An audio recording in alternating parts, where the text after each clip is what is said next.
Welcome to a plain talk with Specimen Gwent. Um, what would you like me to call you during the interview? You can call me Joe, you can call me Spessy, you can call me Curly, whatever you fancy. Excellent. So Joe, Spessy, or Curly? Got it. Excellent. You just call me Yeah. John. So I'm really excited Thank about this interview because one thing I've been curious about, and you mentioned it briefly when we were chatting, is how you got here. Because mm, when I look on your profile, you mentioned you were a primary school teacher for a time, but now you're a full-time streamer. yeah. So Yeah, tell, that happened. so tell me about that happened, because that catches my eye as you went into an actual like standard career path, and all of a sudden you made the choice to leave it, or potentially were forced to leave it. So tell me about why you became an elementary school or a primary school teacher, and then what made you switch over to streaming. Yeah, well, first of all, when I was younger, I used to watch all sorts of YouTube stuff. For example, KSI, Mm-hmm. obviously a very, very big YouTuber. He doesn't live far from where I'm from. Mm-hmm. When I grew up, all my mates were playing FIFA around each other's houses, and we used to just love watching KSI videos and stuff like that. And Call of Duty videos, like Nature, all that sort of stuff. We used to Mm-hmm. make Call of Duty montages. I had various YouTube channels over the years. We were actually just watching some of my old FIFA videos, so it's always something that I enjoyed doing. As I got older, I started trying to compete in Call of Duty.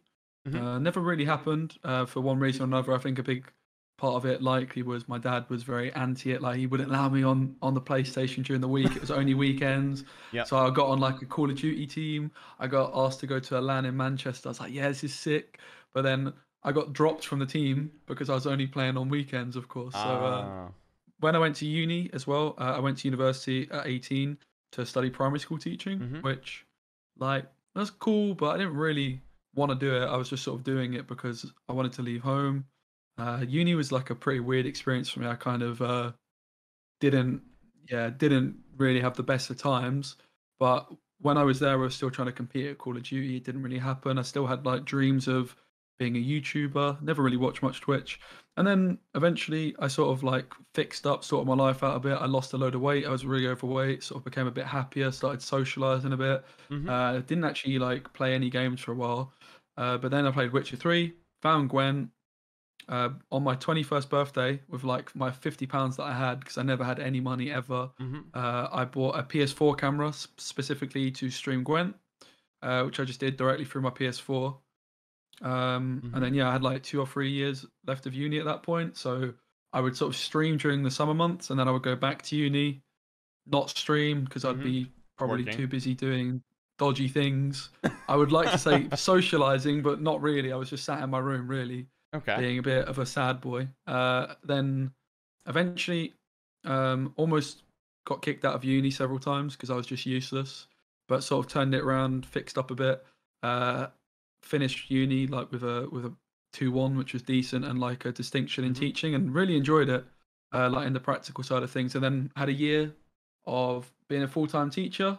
COVID happened, and then bang, I was like, all right. I thought like because Gwent Mm-hmm. on PlayStation was discontinued, I'd sort of maybe assumed I couldn't afford a PC. I was saving up for a car, but then when COVID happened, I was like, sod it, mate. I'm gonna build a PC. I'm gonna stream some Gwent. I've got loads of time. That was like a year ago, and then I was working from home, like doing remote learning and then streaming like every single day. I got on the YouTube grind and was really, really Uh-huh. going for that. And then when December came, the job that I was working in, it wasn't a permanent post. So I'd been Okay. teaching for like a year, just over, Uh-huh. in a couple different schools, a lot of which was working from home because of COVID. And then basically decided rather than like going out into the world, because I live at home still at the moment, rather than going out into the world, into schools every Mm-hmm. day, like maybe catching COVID and bringing it home to my dad, who's not the healthiest guy. Mm-hmm. I was like, sod this, mate. I can actually make like not as much money as if I'm teaching, but I can do what I really love for a bit. I can have a bit of time off. I was super stressed with it as well, and just decided to sort of go for it. And I don't think it's necessarily a permanent thing, but it's Mm-hmm. also just me like seeing how it goes. And then my plan is to move soon, into a city, and I could do streaming and then maybe some cover teaching like a few days a week. Problem with teaching is it's just like a full on. it's a vocation. It's not like something you do a little bit here and then you do some streaming, and it doesn't work like that. Like if Uh-huh. you're teaching, that's all you're doing, and that's Yes. one thing I hate about it, to be honest. That was a Consuming. long answer. It is. And so I actually had to take notes during all of it because there was like 8 different things I wanted to ask you about, but I didn't want to cut you off during any of it. Because that is a true like life adventure. That is a full story arc right there. Yeah, something like that, wasn't it? We Yeah. went for it, I crammed love it it. in. So good. Okay, let me go back to the very start of that, and we're just gonna step by step by step because holy cow, was there a lot. So Call of Duty and this drive to be competitive versus what your parents, or it sounds like your dad, envisioned for you. That sounds like it was a lot of potentially a source of a lot of conflict. You Yeah, oh mate. tell me about it. Yeah, Tell me yeah. about I it. used to Mhm. I used to like get up in the middle of the night to go and play Call of Duty because I wasn't allowed to play it like during. So I used to Wow. like wake up and like sneak downstairs and that, Oh and then man. like I'd be sat. He'd come down in the morning at like 7, and I'd be like, "Hi, Dad." He's like, "You been to bed?" I'd be like, "Yeah, yeah, yeah. Of course I have, mate. Of course I have." So you uh-huh. I, I think the story that maybe epitomizes it best is one Christmas. I Okay. knew he'd finally given in and he was buying me the new Call of Duty game. I was like, cool, Ooh. finally. All my friends have been playing it for years. I'm like 16 at this point. I should, Mhm. it's kind of, it's okay, it's an 18, but mate, get over it. Come on. Close enough. And I knew I was getting it at Christmas. But Okay. the game comes out in November. I want to Uh-huh. be a competitive player. I need to get on it, mate. Uh-huh. New Call of Duty every year. I Yeah, need be to a get on month. it. I want to learn the maps. I want to be the best, right? Yep. So what do? I sneak up to his room when he's not there. I Oh. open the cellophane of the disc, yeah. Uh-huh. I open it. I put an old game in there, and I just like slide it back in. And then at Oh. Christmas time, I Uh-huh. had to open it. But oh, thanks. I got away with it. He still doesn't know. Wow, you got away with it. That is cheeky. That is really bold to be like, oh, It's, I'm gonna swap the disc, remove the cellophane that I can't put back, and bank on my dad not noticing. I Just to put the cellophane back. I, you I wait, you like put it watched a back. YouTube tutorial on how to do it. Yeah, yeah. That that's like I'm a that's scumbag, mate. Yeah. I don't know if I call it This is the scumbag, but thing though, but that's it's next like level. it, my dad like pushing against it kind of like made me want it more, if you know what I mean. So Uh-huh. No, and that's interesting. So dive into that for a second. Like I get the competitive drive that hey, look, I want to compete at a high level, and more I talk to different people in like competitive Gwent, for example, the more I realize that drive is consuming. That is something that just takes over your mind. You're like, if I'm gonna do this, I want to be in it.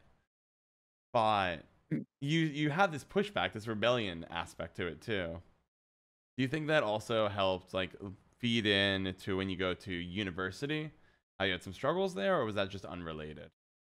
Like the tendency to yeah, I rebel think against like it. I think a big part of it was content creation as well. Like as I say, I Mm-hmm. always watch YouTubers and stuff. I have various. We were watching some of my old FIFA videos from like 8 years ago. Before that, I had a Call of Duty channel as well. Uh-huh. So like there was all that side of things. And my dad just like, what a waste of time, was kind of his attitude of it really. Uh-huh. And yeah, like used to clash with my dad a lot when I was so just before I went to uni, Mm-hmm. was falling out with him big time. And then kind of went to uni, got there, and I was like, right then, I'll do what I want. Yep. And in my head, that was sit in my room all day and play video games. When obviously that doesn't exactly lead to happiness if you've got this opportunity at university to meet lots of cool people. Mm-hmm. Unfortunately, opportunities I didn't take, Yep. and ultimately wasn't very happy as a result. Like I got very overweight. I started smoking a lot Mm-hmm. of illegitimate substances, mainly not bad one. I was just smoking a lot of weed, right? That's all I right. wasn't smoking anything Yep. worse than that, but I was just a very lazy guy, right? I was sleeping all day, Mm-hmm. wasn't really washing my clothes, bit grim, like my room's a shithole. Am I allowed to swear? Sorry. No, I don't you're think I'm good. You supposed to you swear, are am I? more than welcome to swear here. Whatever floats your boat, my friend. Cool. Mm-hmm. So yeah, it was a weird one, right? But at the same time, I think like if I was to go back, I think I say it to my dad still. Like I've got a younger sister, and it's like if you push against these things, it has the opposite effect. Like it's Yeah. kind of just need to encourage. You need to like so Mm-hmm. again, bit of a detour. My mum died when I was quite young. I was Mm. like 7 or 8 years old, and Yeah. then so my dad was a single parent. I had like a stepmom for a while, who unfortunately was Didn't work out. Yeah, not very pleasant. No, that sounds But like that a didn't lot. last Hmm. the longest time. But then, sort of before I was going to uni, then me and my dad started falling out and stuff like that. So when I went to Mm. uni, it was like this, like bang, I'm just gonna do what I want, Yeah. which I thought was do nothing, but kind of turned out that what isn't actually a very good thing to do, you know? Yeah. So yeah, it sounds like a lot where it sounds like growing up, your family situation was, I don't know if chaotic's the right word, but definitely sounds challenging, incredibly challenging. Yeah, it And was a bit then of a mad one for sure. Yeah, yeah, and then you have to go and you finally get all of a sudden after all of this, well, as you said, a mad growing up, especially with your passion and what you want to do, going against your dad and kind of leading to that falling out. Boom, you get freedom, you go to college, and all of a sudden you do what you want to do the whole time. And it kind of makes sense, right? You never got the chance to do the thing you've been craving to do. And then you find out, oh, there's more to it than that, right? So, in a sense, almost by not trying and failing when you were before college and before university, when you get there, you go try the thing and you find out, oh, there's some caveats to it, where I can't just sit in my room all day, smoke weed, play video games, and ignore my classes. Like, wow, there's social things I'm missing out, and all this other stuff, and it's making me, it's kind of like a cycle where if I feel bad about missing out on this stuff, I'm going to go for the cheap dopamine rush, go play video games, go smoke some weed, which then means you're missing out on more social things and it kind of spirals. That sounds. yeah, for sure. And I Mhm. don't think I really realized for a very long time that I was doing what I was doing was not making Mhm. me happy. You know, I kind Yeah. of lost like even when I was in school. I was often felt like I was friends with everyone. Like I was quite a, Uh-huh. cheery guy. Like I'd be at the front of the class trying to act like a clown, make people laugh, that kind of thing. Uh-huh. But then when I got to uni, I was very insecure and like Okay. didn't go to classes, and then the anxiety would build up because I'm like, oh, I've not been to this class for like 2 months. I don't Uh-huh. know anybody that's there. When I show up, they're gonna be like, who is this guy? And then I Yeah. just wouldn't go again, and I'd be sleeping. I was like, oh, I'll go to my class, Uh-huh. and then I'd sleep And instead. that's tough. And that, yeah, it's almost self-sabotaging. So, Yeah, and yeah. it doesn't sound like what university ended up being a good experience as a result. It doesn't sound like until later after university is where you started reorganizing and learning from that experience. Or near the end of uni, did you start meeting some people and getting out? Yeah, I think like towards the end of uni. So Okay. basically, like the people that I sort of socialized with at uni, I lived with for a few years. Mm-hmm. One of my mates that is kind of really the only person from my first few years of uni that I'm still in contact with, really. He finished before me, and then I went to move in to a house with one of my flatmates and then two other people. And basically, the house just turned out to be an absolute nightmare. Really? It What really happened? was just, it was just a weird place, man. Just very weird people. Like we had Okay. two cats at the start of the year. Oh. By the end of the year, both the cats were dead. Ooh. Like it Ah. was weird vibes, man. There was just weird people. There was people that would like steal Mm-hmm. my clothes and stuff. It was just a Ugh. weird one. There was lots of smoking indoors going on, and like I remember I turned my stream on one time. I was like, "Yeah, I'm gonna stream. This is great." And Uh-huh. then like I'd have people like banging on the wall saying, "Shut up, mate. What are you doing?" And that sort of thing. So Oh. it was just a It's. rubbish place to be, really. And unfortunately, it was just like the situation I ended up in. But Uh-huh. and I had like a placement I failed. I remember I was on a way to a university placement, Okay. which was like in a primary school. They weren't Nice. killing the cats, just for the record. Like one of the cats got run over, unfortunately, but the Oh. other cat, it was a whole nother story where we were having a house viewing, Okay. like the people, like the houses of it. It was only we only had it for a year, so like the people were coming around to look, and then we had like one of the guys had like this baby cat that he called Princess. What a great name, by the way. I know. Super creative. And he had put her over the fence to Mm. hide her Okay. from the people because we weren't supposed to have pets, and he put the cat over the fence into the alleyway. And what do you think happened? She ran away. Obviously, Oh. like, are you dumb? Are you some Yep. sort of idiot? And like, it's just a weird vibes, man. Like, That it's very, a very, very weird. sounds kind of like, not only is it suck that it was a terrible place to live, it also sucks that you're coming out of this university, struggling with the social scene, and then you go into a place supposed to be with people. Hopefully you hit it off, and all of a sudden it's just like the weirdest place, a miserable place. Yeah, it was dodgy. And I had like so I think I moved in there, let's say September, like the start of the Okay. academic year. And I had a university placement. I think I probably started around November time that was supposed to finish around December. Uh-huh. I was going in every day. I really wasn't enjoying it. I was working in year one, which is sort of like 6 to 7 year olds, which was outside my Okay. comfort zone. I was used to sort of working with maybe like 10 to 11 year olds. Okay. The school, it was like a really long journey on the bus. It took me like a good hour and a half to get there each day. I was often like waiting on the bus in the pouring rain and stuff, so Mm-hmm. wasn't ideal. And again, I was smoking lots and all that sort of thing. And I was going back and hanging out with these guys who, at this Yep. point, I didn't really, think too much was Yeah. weird about it, but Okay. obviously later discovered. And I remember going on the bus one day. I'd missed lots of days of placement because I would just sleep and stuff like that, Uh-huh. like I had done in previous years. But it just got to the point where like my anxiety levels were just going through the roof about this thought of going in. And like if I missed a day, I was like, oh, I'm gonna have to go in the next day, and everyone's gonna know that I've missed a day, Mm-hmm. and they're gonna Yeah. think that And I'm it, just useless. And then it just piled on and piled on.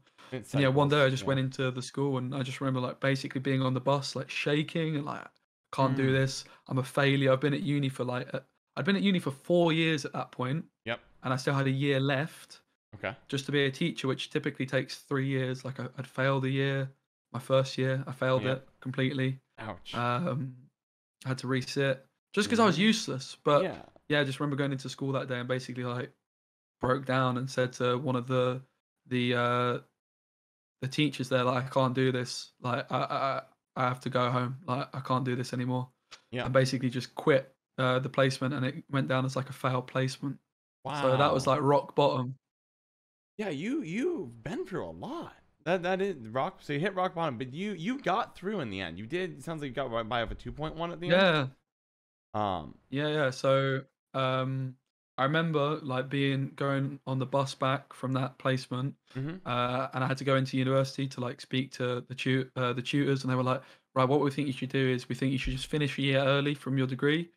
You can just become a teaching assistant, which you don't even need to go to uni to do. Yep. Bear in mind, like I knew I was quite naturally talented at teaching. Uh-huh. It's very similar to streaming in a way. Like there's just a lot of the same kind of things. Like you have to be good at talking. You're kind of building a rapport with the class. And it's Mm-hmm. honestly like a lot of overlap, really. Mm-hmm. I can see that. And ultimately, I do like I really do love teaching. I love working with children. Maybe at that time I didn't realize I did, Mm-hmm. but I was kind of like, nah, don't think that's really true. I remember going home over Christmas and like thinking about it. And then basically when I went back in, I was gonna have to resit the placement from scratch. Yep. I remember going into university and I met a new tutor she was going to be my placement tutor, and she asked to meet with me. She was like, "Right, Joe, on a scale of 1 to 10, how excited are you to start your new placement?" Mm-hmm. And I said 0. I Wow. was absolutely dreading it. I did not want to go. Like, I hated the thought of like waking up every morning and Mm-hmm. having to get up and be productive. Yep. I hated the thought of it. Push Like yourself a bit. I said a Mm-hmm. 0, and yeah, it turned out the placement I went on, it was in a city school in Liverpool, Okay. right in the middle of the city. I had a lady that I worked under who was just not that much older than me. She was probably about 29 at the time, Mm-hmm. who I bonded with really well. Like I learned a lot from her. I was going in every day. I was playing football with all the kids. Really loved it. And then I basically the tutor I had, I'm actually still in contact with her. Um, yeah, basically Mm-hmm. just from care, was the first person really to give a damn, right? Like I Mm-hmm. had this sort of dodgy childhood. I had a rocky relationship with my dad where I didn't really Yeah. speak to him. I hadn't even told him I failed first year for a very, Really? very long time. I just kept it Wow. hidden. So like I had all Uh-huh. that sort of stuff like piling on me. And finally I just had someone to speak to. I had some counseling sessions around the time as Mm-hmm. well. I think I only had 3 of them. Best thing I ever did. It was so good. That's Just to awesome. be like, mate, like my life's a mess. What's going on? What's wrong with me? Um, and yeah, I started exercising. I cut Mm-hmm. myself off from the people I was working with.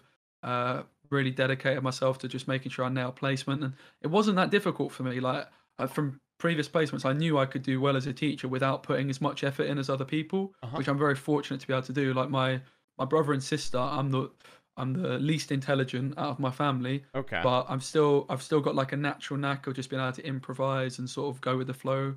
like last minute essays, that kind of thing. And I was fortunate that teaching is something that I really enjoyed and I was decent at. And then yeah, I did my last year at the same school. Like the university actually managed to sort something out, mainly that one tutor, and say, Mm-hmm. look, Joe's had a rubbish time, but look how well he's done in this school. We want him to stay on in this school. Yep. Which then, yeah, my last year I stayed on in the same school. I was hoping to get a job offer and stay up in Liverpool and work there. That didn't happen, and that's when I came home, did a Mm-hmm. year teaching, had 6 months of being a real life teacher, Yep. and then COVID happened, and I was And like, then, bang, all right. Now I've had this like 2 years of uni where I didn't play uh-huh. any video games for one of the years. Like my last year, I moved out of the house I was in. I moved back into halls for my Yep. last year, met loads of people, had my first girlfriend. Nice. Like I lived in a flat with like quite a few girls I'm still in contact with. It was just really good fun. I just felt like I was myself again. That Yep. guy that was at school that was like the clown that was just acting a bit of an idiot. I was playing table tennis every day with friends. Nice. Like, so I had a great last year with just different people. Again, I was going to the Mm-hmm. gym still. I was working out, got a job and stuff like that. And yeah, it was just a great last year, Mm-hmm. great experience. And I think then the fact that I had this 6 months of being a teacher where Uh-huh. I couldn't stream. I had like a podcast I was trying to do for Gwent, but then as soon as teaching started, I Took sacked Gwent everything. off. Mm-hmm. December of that year is when Gwent on PlayStation was discontinued, so I kind of Yep. gave up the dream a bit. I was just accepting, right, I guess I'm just going to be a teacher, then I'm going to work really hard, and then yeah, here I am. Like after the COVID pandemic, Mm-hmm. basically like a year and a couple months on. Mm-hmm. Um, not even going into work to teach and just streaming. Like it's not really sustainable long term, I don't think at the moment. But I've got ambitions to make it so. Yeah, no, ambitions are good. Let me ask you about the value you found with surrounding yourself with the right people. Because it sounds like there was kind of a hard pivot in your life story where you've basically bombed the first placement, and they're basically Yeah, saying you should at looking at what you've done, looking at what you've accomplished, just give up on the full graduate a year early. You won't have a degree, but you can just be a TA. Go do that. And then you get the yeah. right people. You run into the right people who are all there to support you, and you find that extra bit in yourself to really push through. Do you think that how important do you feel like it is to surround yourself with people that support? Yeah, it's massive, isn't it? I mean, like, I think like one thing I was in fact saying to my uncle just yesterday. Uh-huh. I've met people this year through Gwent, through the Twitch community, that I would say are way better friends than almost everybody I met at university, bar like a couple of people, Uh-huh. like a couple of people that I'm still in contact with. I just met so many people this year that I just Mhm. really enjoy being around, and I just know that they're just genuine people, and I just have a great time being with them. Mhm. And it just like like someone like Paya, for example, like just a Yep. lovely lad. Just love chatting with him. Um, Mhm. yeah, it's a massive deal, and Yeah. the tutor I mentioned as well, like that's what it's all about. Like, that's what it's about as me as a teacher to be that kind of person that's like there for the kids that were in my class. Like I really look out for them. I genuinely care, and that's like basically what that tutor did for me as well. Like I remember sending her an email over Mhm. Christmas with basically a few of the letters I got as like leaving cards from the kids and the Aw. parents, and just saying to being able to show her like no one else believed in me. You did. Look, I'm smashing it. Let's go. But then I'm gonna Uh-huh. meet her. My brother's graduation was due to be in a couple weeks, Okay. then cancelled because of COVID, unfortunately. Because he also goes Yeah. to university in Liverpool, and I was gonna arrange to meet her, and she's gonna be like, right, how's teaching? And I'll be like, Oh. well, Yeah, and then oh but she'll be god. buzzing for me still. She'll be buzzing for me still. Yeah, no, and it sounds like, and I think that's something that's really important with getting the right people. The fact that you said, look, even though I'm not teaching right now, this tutor, I believe is how you referred to her as, she's gonna still be excited for me. She's gonna be excited that I am living my best life, trying my best, have ambitions, I'm smashing it as you said. And I'd like to think so. Anyway, yeah. well, you are in my book. Smashing it is. Yeah, thank you. No, I'm I really don't. happy with how it's going for sure. No, the way I mean, I talked to a couple of streamers now, and everyone always goes with the humble route. To me, it's just a mathematical game. You are smashing it. You do a great job, from what I can tell, both on our Thanks. Twitch and on I YouTube. agree. Yeah, I that's agree. I right. was just trying to be humble. No, don't be humble. Humble is the most overrated of all things. Because everybody sits there, I swear. So when I used to work in a corporate finance or finance corporation, and people there would be so humble, hoping everybody notices their like good work. I took the exact opposite approach, and I had much more success. I made sure every person knew every one of my successes and every one of my failures. That way people could tell I succeeded a lot more often than they did. And then everyone's like, oh, John's great. I'm like, of course you think I'm great. You know when I fail, you know when I succeed, and you know I succeed a lot. And so, I'm not gonna waste my time waiting for someone to pay attention. I'm gonna make people pay attention. No, you don't be humble here, Speci, Joe. Like I don't be humble. Say it like you mean it, because there's people. Yeah, it's overrated, to be fair. What you say? It's overrated being humble, I agree. Yeah, it's the worst. It's not the one. People are like, I hope people notice me. Like, don't wait. Make people notice you by telling them I did this and I rocked it. Right? It's not like you're gonna go to your the tutor and be like, oh yeah, I stream. No, you're gonna be like, I stream Gwent. I'm at a high level of gameplay. I have hundreds of people who watch me. I have a YouTube channel of 10,000 plus subscribers, and I'm doing all right. I'm doing really well for this particular game. And then if I want to go back to teaching, I'll go do that. If this keeps taking off, I can do that if I want to. I can do both simultaneously. I'm rocking it. Yeah, that's it. Yeah, that's it. Like teaching is a skill that it's not going anywhere. So I've completed my NQT year, which is like my newly qualified teaching year. Nice. So you have to complete a whole year's teaching within, I think, the first 4 years you qualify. Otherwise, you have to I don't know if you have to go back to university or what. I can't exactly remember. But you certainly have to do something. But that's done. I'm fully qualified. I was beginning my RQT year, which is my recently qualified teaching year, which began in September. But yeah, my newly qualified teaching year, the last third of it began in the middle of a pandemic. Yeah, so that was quite an experience. Yeah, so tell me about that. So it's so interesting. You have this huge arc of just a lot of low points, and you kept calling yourself useless, right? And you can almost do this like character arc, and then you hit the high point. You get to this moment where it's like, wow, you are rocking it. You found the right people finally to surround yourself with that push you to be closer to your best self. You're getting flashbacks to when you were rocking it. You're feeling like you're rocking it. And then COVID, right? This train wreck comes out of nowhere and just smashes the current momentum. How did you keep the momentum going? Because I feel like this is the make or break moment, and you made it. You kept the momentum without losing it, despite all of a sudden getting forced into isolation. Teaching all of a sudden kind of derails. You were finding yourself back at video games, which was in many ways part of the problem in the first place. And then you rock it. So tell me about this moment. Yeah, oh mate, both like COVID was crazy. I was so stressed when it happened. So I was working in a small village school, a Catholic primary school, where there was, maybe like 5 class teachers, because there was mixed age group classes. So I had year 3 and year 4 mixed in with one class. I had 34 kids. That's a ton. Between the ages of I think 7 and 9. Okay, I couldn't do anything close to that. For my first teaching job. That's your first. So it was very full on. Okay. And a lot of the people I worked with, I was the youngest person I worked with by quite a distance. Like the head teacher, the deputy head, had worked there for a very long time. Really, really lovely people.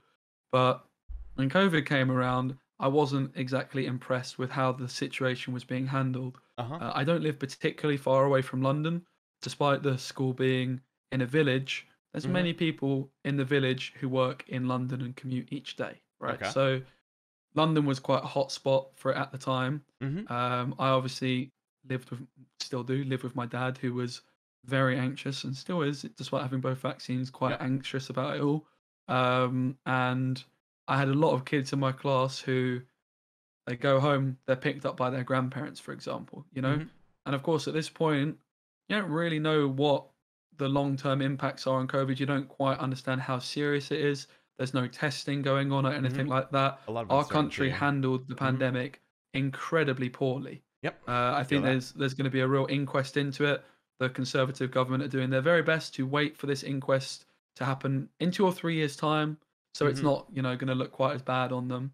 But it was an absolute disaster, the handling of it. And my school as well, I wasn't impressed with it. I had a girl in my class who had been in Italy, which at the time was like the Really main sort bad. of hotspot in Europe. Yep.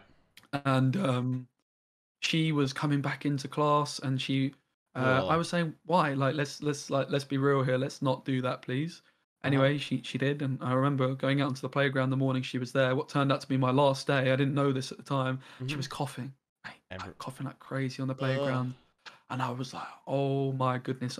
I was ready for war. Like I felt like I was on the front line. Yeah. No, that And I is. was like, I go to the head teacher. I was like, bang, right, you need to go and sit here on your own. And I was Mm-hmm. like, right. Went to the head teacher. I was like, Miss, I've got the girl here. She's arrived from Italy. She's on the playground. She's coughing a lot. This is really bad. I'm really, I need some help here. Mm-hmm. 1 second, Joe. I'm just on the phone. I just need to finish the call. I was like, no, no, no, no, no, Oh no, no, no. Pandemic. no, Pandemic no. You priorities. need to come. You need to come now, please. And then it was Oh. sort of looked as if I was like losing my head, and I was just like they actually pulled me out of class that morning Uh-huh. to go and work in the computer room so I could just have some No. time to calm down because they could see that I was, very emotional about the situation. And of course Yeah. I was emotional with the situation. And I later had to explain to them at lunchtime that the reason I was upset about the situation was the handling of it. I was not impressed by it at all, and how there were so many risks being taken. Mm-hmm. I had all sorts of people coughing in my classroom. I Yep. had a child whose parent had been rushed into hospital with Ugh. some unknown illness. Mm. Um, yeah, Yeah, it was, it's it was an just absolute disaster, to be completely honest. yeah. And yeah, that turned out to be Sounds my poor. last day. As people with asthma, I'm quite badly asthmatic, were told to isolate. So I never went Yep. back in after that. It was my very last day. Yeah, it was just what a weird way. And I was Mm-hmm. actually due to end that job as well. I only had 2 weeks left at that Yep. place of work. I just had interviews for other schools.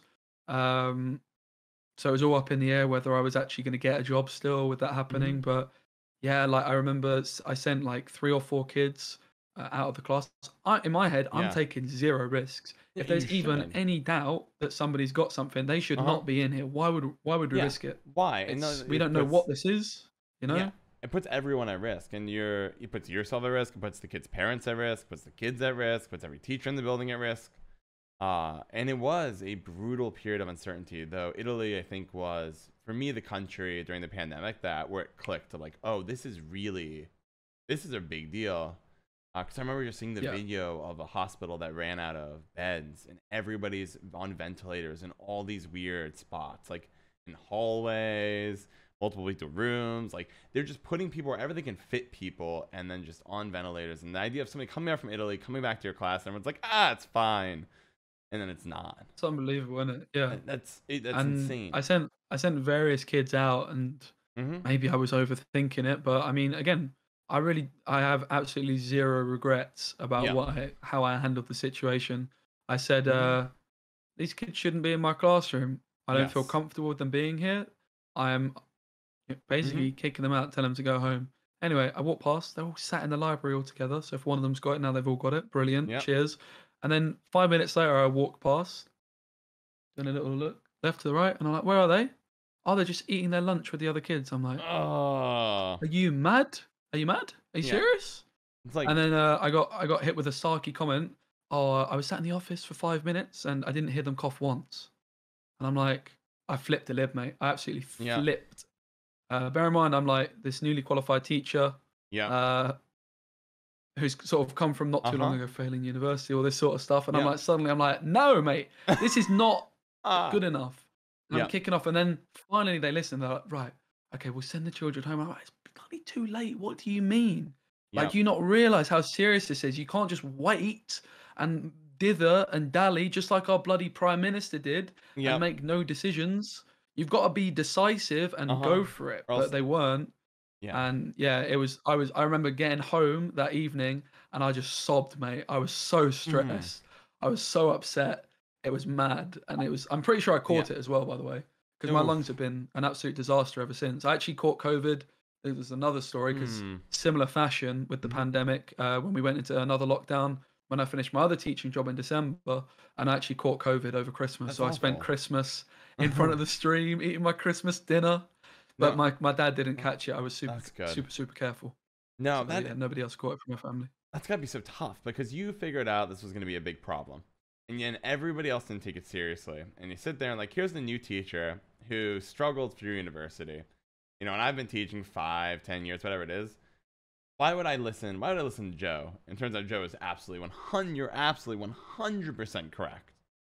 Yeah. And yeah, and then you went home, and you finished out. You have 2 weeks left, right? You didn't go back. You're done. Fortunately, Yeah. So still caught it done. unfortunately, I Hmm. must admit I sort of slipped into my old ways probably for a couple of weeks, head in the Okay. sand, where for the last 2 weeks I could have done a lot more in Okay. terms of like remote education for the class I had, but kind of slipped into. And admittedly, again, I have Yep. a feeling I actually had COVID. I remember feeling quite unwell. Hmm. The second time, well, the time I had definitely had it in December 2020, Hmm. I had very few symptoms. In fact, I was going into work with it, I Wow. believe, Okay. um, without realizing. And I took a test just to be safe Hmm. before Christmas because, like, we were at that time due to be able to mix with our family, which ended up being cancelled. Yep. But I took a test and it was positive, and I was like, "Holy moly! I must have actually had it." I thought I was just feeling Hmm. run down, but I must have already had it. So I wouldn't be Wow. surprised if excuse me, if I've had it, if I actually Hmm. had it twice, and maybe that could have been a factor in why I was head in the sand being lazy. But yeah, I had like an interview for some other jobs. I actually had Hmm. 2 interviews at places, and managed to like find a school that like I really liked. It was very similar to the school I had in Liverpool, very forward thinking, quite still the teaching staff older than me. Like I was the only male teacher there, but there was a few teaching staff a little bit younger, but mainly just the school just seemed very forward thinking and like at the Hmm. forefront of education, which is sort of what I Wow. was all about. Like Hmm. when I was teaching at this other school, lovely school as it was, the people that had worked there had only worked in this school, and I'd gone from like an inner city Liverpool school with Uh-huh. loads of universities Hmm. to like, an education, something that is changing dramatically all the time. Yes. So I was super happy to get to work in this school, but then suddenly I was like, oh no, mate. Hmm. So there's a pandemic. I've got asthma. I haven't Uh-huh. signed the contract yet. I've been offered the job, but are they going to honor that, or am I going to be screwed? Am I going to like Yes. not have any money? Um, so yeah, I Uh, started. It was hot. It was Easter. I had like 2 weeks in my last school where I didn't really do a lot of anything, to be mhm. honest. Then I had Easter, a few weeks off. I remember playing like God of War on my PlayStation. I was playing FIFA and stuff. Okay. Just sat in my room a lot. And then yeah, I started my second teaching job uh, working from home in the middle of a pandemic. I was Wow. meeting all the other teachers on Zoom, like, "Hello, Yeah. I'm Very Joe," and different. I had this chair, I had Uh-huh. this headset, and they're like, "Oh, that's a gaming headset, isn't it? Do you play Fortnite?" And I was like, "Oh, this is so awkward." Oh, yeah. The when the camera comes on, it's a whole different game, and you're getting. So it sounds like, if I understand correctly, you accepted another teaching job. Is that right? Yeah, yeah. So, I Yeah. found another teaching job. My plan was to maybe do like a year's teaching, and then I was considering going abroad and Mm-hmm. teaching. Like you can get really very bloody good pay teaching abroad in places like Dubai and things like that, Uh-huh. where you pay no tax, you have Yep. your accommodation paid for you as well. Um, and I kind of felt as though my CV would be strong enough Uh-huh. to get that quite quickly. Nice. Um, my biggest weakness as a teacher is my lack of organization, but like the actual Mm-hmm. practical side of things, like lesson observations, I can kind of I Mm-hmm. feel pretty confident with. So that was my plan. So when I accepted that teaching job, it was before COVID had actually kicked on. Yep. Because the Yeah. job it was a maternity cover job, my original one in the school. Okay. So it wasn't a permanent post, but Right. I was still the teacher there for 2 terms for like Mm-hmm. To cover for 8 months or someone. whatever it was. Mm-hmm. And then I was just due to start in the new school. I had the interview where I taught in front of a class, just Mm-hmm. in normal circumstances. But then by the time the job began, we were in our first lockdown work, and I was working from home. And that's when I decided. I remember being sat. I was taking a massive turd on the toilet, scrolling through Twitter, and I saw a Okay. picture of Kel Tullis on Twitter, and I was Uh-huh. like, oh my god, I forgot how much I love Kel Tullis. No, Kel Tullis wasn't Uh-huh. meta, by the way, at this point. All right, I Okay. forgot how all I played was Northern Realms, but then Kelly was like the first card that I was like, oh, this is a sick card. I love this. Saw Uh-huh. Kel Tullis on Twitter, and it all came back to me. I remember the days I was at Subway when I worked at Subway, and I'd be thinking about the decks I was going to build when I was at Mm-hmm. Subway. I was like, oh mate, I need to get back on this. I had money that I was saving up for a car because I've been having Yep. driving lessons. They were all cancelled. I was like, sod this. I've got money for the first time in my life. I'm finally going to get what I've always wanted, which was a computer. And I Yep. think my plan was to get a car, and then when I had a car, I'd get a computer. I was Mm-hmm. always planning on doing it still, but I was like, sod it, it's time. I'm going for it. I like that. So yeah, And you were decisive. You made Kelly the on choice. Twitter. So did you end up quitting your teaching job because you're a full-time streamer now? So how did that work? Yes.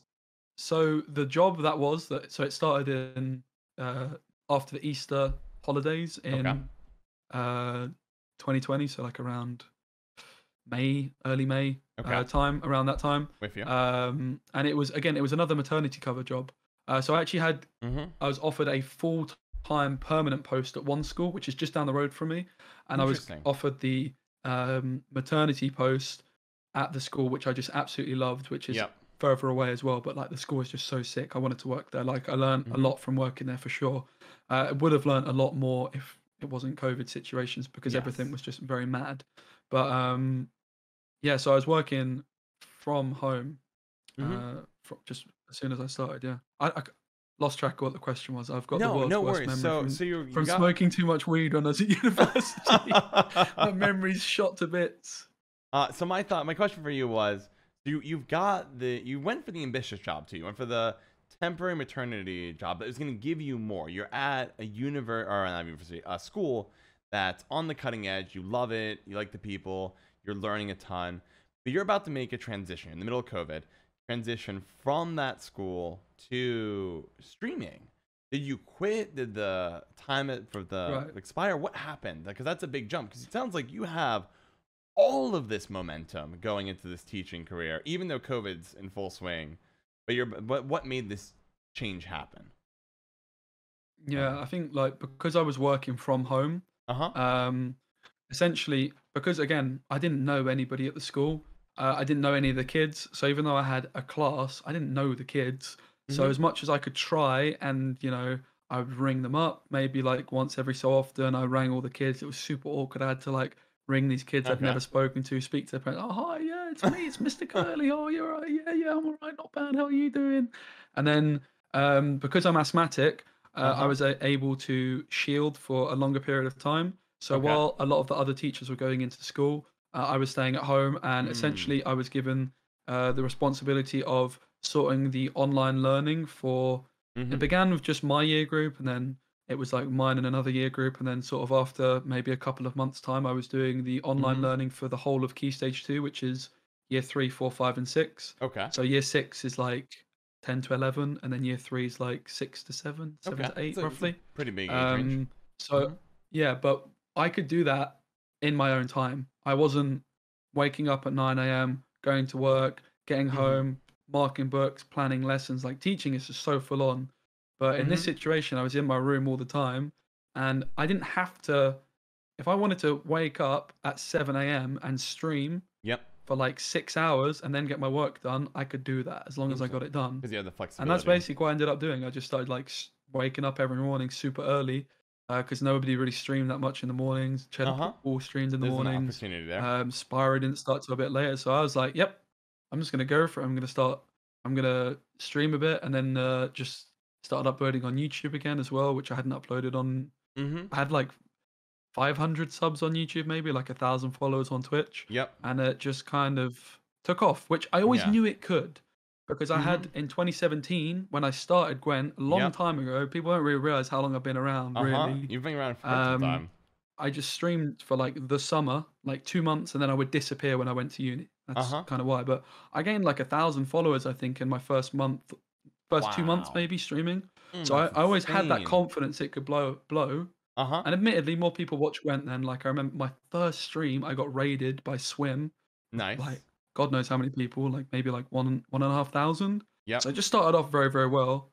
And then yeah, because of that, I sort of always had the confidence I could do it. I watched Uh so many huh. YouTube videos as well. I just had the confidence that I was passionate about and I could succeed with it. But then going from like a potato can PS4 to actually a PC with like overlays, and like when people follow, it flashes up, and I could do decent YouTube videos that weren't just one take. Hmm. Um, yeah, I just went from there, and I just really committed to it, basically. Well, that is fascinating. So you didn't quit your teaching job? You eventually Nah, just expired. You finish out term, but instead of applying for a permanent position or trying to find another school or position, you said, "We're going in on the streaming." Okay, so yeah, mhm, it just kind of the cards just fell into the right place. So I was working from home until maybe like June, and I mhm, had a phone call from the head teacher, and she basically explained if I was able to come in for like the last 6 weeks, I think, of term, so before the summer holiday, so like around June, July, mhm. if I was able to do that, I was going to come in and work with a class of, I think it was 9 children Okay, that hadn't been in school since March. So if I was able to come in, interesting. obviously despite having asthma and living with my dad, Yep, the kids would be able to come in and have like school for like for a however little long it bit. was. So I did that. Nice. It wasn't even much. 9 kids. It was Yep, so fun. It was the most chill. Going from 34 yep. kids It's to 9, insane to just it was something so so good, personal. and it was just Mhm, so relaxed and chilled, and it was just all about having a good time. Like, it was the summer, we'd go out on the field and play kick rounders and stuff, and mhm. it was super safe, like, because there was no kids there, 9 kids Yep. in a big classroom, social distance. I was working with quite young kids again, like, maybe, like, 6, 7 years old, but just absolutely loved it, it was really Uh huh. good. And then September, bang, Yeah. Mhm. 30 kids in a classroom Wow. teaching. Mm.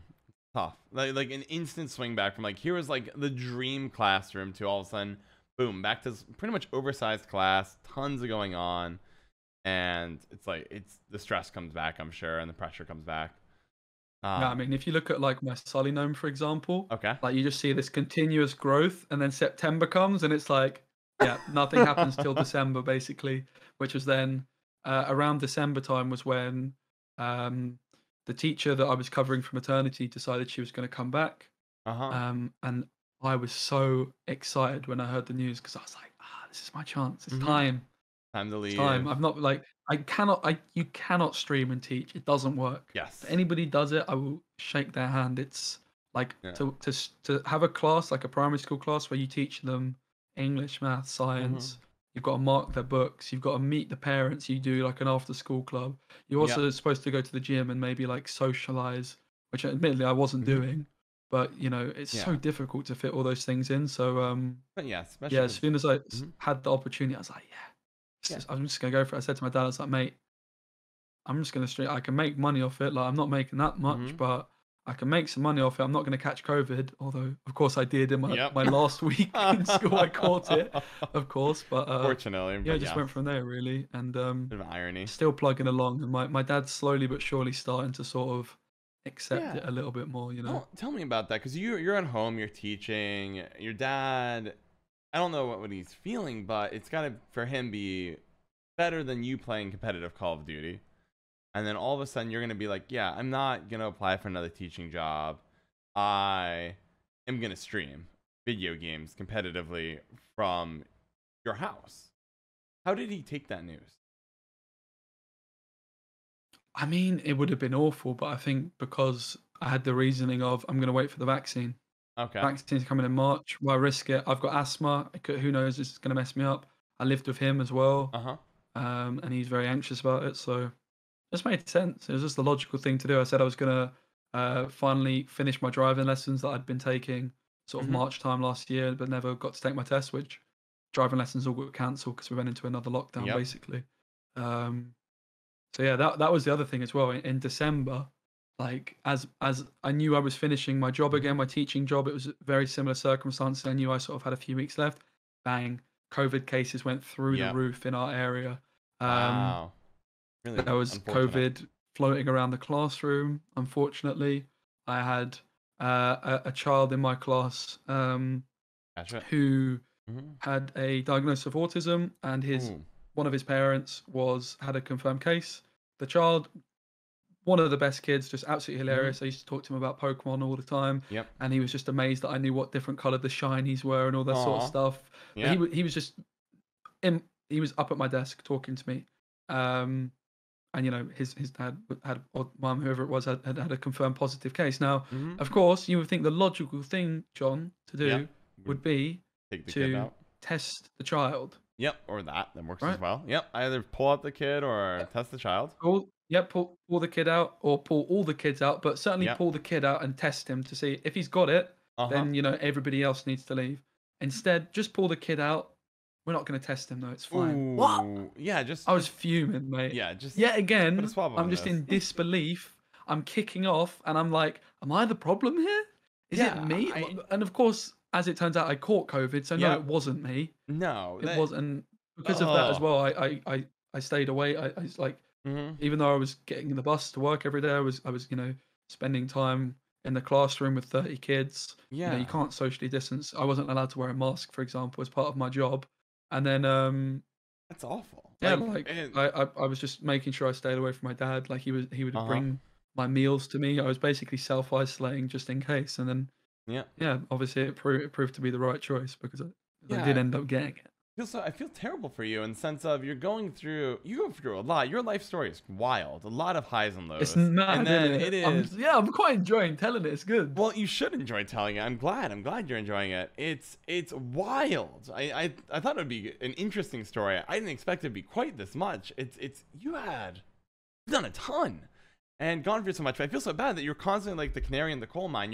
You're like, guys, we've gotta step up on the pandemic stuff time and time again, and everyone's like, well, no, we're not. Nah, Yeah. everything's fine. It's like, no. I feel really bad. I think it's another sign that you'd be how great a teacher you are. You're already like going in there and you're logically saying, okay, this is not going to work in the middle of a pandemic. Right? It's not formal pandemic teaching training, but you're like, this is what my common sense is teaching. This is what the kids need. These are what the teachers need. And nobody's paying attention to the canary. No one's paying attention to Joe. He's running around saying, guys, let's not all catch COVID. Let's just not catch it. And no, everyone seems to constantly be like, oh, we won't test the kid, or we're not going to pull them out of class, send them home. I feel bad for you in that regard.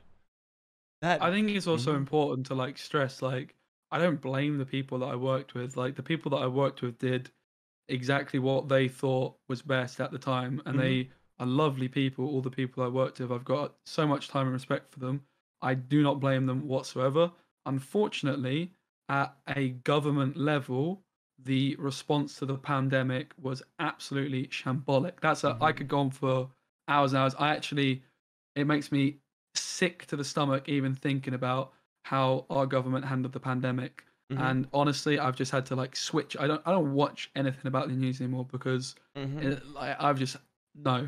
Yeah. Like just shamble, and that's what it's all about. Schools at the end of the day are, the government is in charge of testing all these sorts of things, and ultimately a head teacher can only do what they're told to do by the government, Yeah, So, no.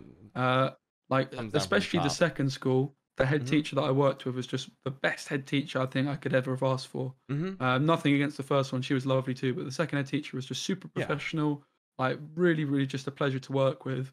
But ultimately, at the same time, the fact that someone's parent had COVID, you're going to pull them out of the class, but not the rest, but not test. Yeah. It's just utterly nonsensical. Like we went back into schools on the premise that we've got this bubble of 30 kids. Yep. If one person, therefore, in the bubble catches it, the whole Can bubble scatter. can isolate and it's not going to spread to the others. But if you're not testing kids, Yes. kids don't show symptoms of COVID in a normal way. In fact, I had a child in my class that had a rash, which I've read is a bit of a symptom of COVID in children. And I sent her home because she was sat next to somebody, a different person, by the way, whose mum had it. Like there was multiple children in my class whose parents had it, and Yes. we were just still in. It was ridiculous. And I'm just sat here like losing my head, like, how is this happening again? It's almost Christmas. Like we're supposed to be opening up for Christmas where like granny's coming around for the turkey. Boris was saying like, yeah, you're going to be able to go and meet your grandparents. They're going to be able to come around. You're going to have like 3 households in one house, whatever it was. And I'm thinking, hold on a second. If you're wanting to open up, you're making this promise to the country that everyone's going to get together for Christmas. It's going to be this wonderful Christmas time. Yep. Why on earth are the schools still open? Where you've got Yes. 30 households in one, sat side by sides like a pack of sardines, Ye- no social distancing, snot all over the table, sharing each other's pencils. You can give them each child their own pencil, but you best believe that if Billy's not got a rubber, he's pinching next door neighbors. You know what I mean? Yeah. No, it's just It's just it's a unbelievable. recipe for disaster. This alternative narrative of, hey, everyone's gonna get back together for Christmas, but that's ways away. And then, of course, for everyone who has a kid, they're going to schools, they're getting packed together. Kids aren't showing symptoms of COVID, not nearly as are not as often, if at all, compared to adults. And it's just this recipe for disaster with teaching. And then you ultimately leave it. You go into streaming, right? So you make this jump, and Yeah. your dad is buying in because at this point he's really nervous, and that makes a lot of sense. And of course, I'm sure you're telling him about how the schools are not handling it well. And then Yeah, yeah. you there's a couple of questions I have. First, one that comes to mind is, what did your dad do when you told him you weren't going to go pursue teaching again for a bit? Where I'm assuming you have your vaccine now. Is that a fair assumption? I've got it booked. I get it the 1st of July, Interesting. so So soon. My interesting. dad's had both of his jabs now, but Mm-hmm. they opened it up to over 25s like 2 or 3 weeks ago. Okay. So the majority of my friends have had it, but it's actually my birthday on Friday. I'm going to be 25, so I'm Oh, slightly behind well, for my age group the basically. But age yeah, group. I'm going to be Okay. getting it 1st of July, my first jab.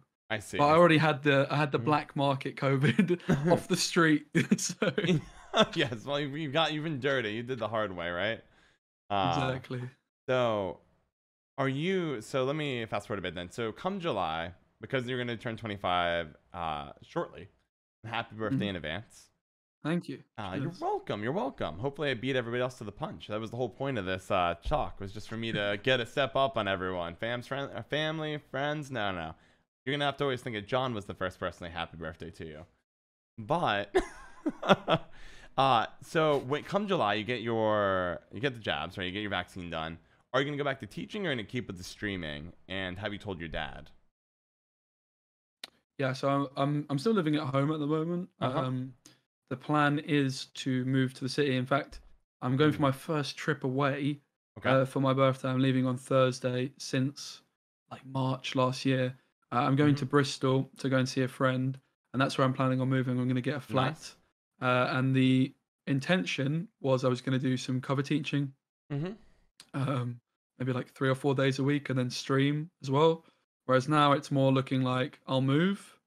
I'll see if I've got some savings, although I've been bloody blowing in it on green screens, microphones, and cameras. Yep. The I've tried to gear. really upgrade this. Like this is new today. Uh huh. I bought it a while ago. I've got a new microphone, mixer. I've gone for Yeah. it. I've spent all my savings. But I the respect plan it. is to move to Bristol, and then if I've got enough savings, see if I can stream sustainably.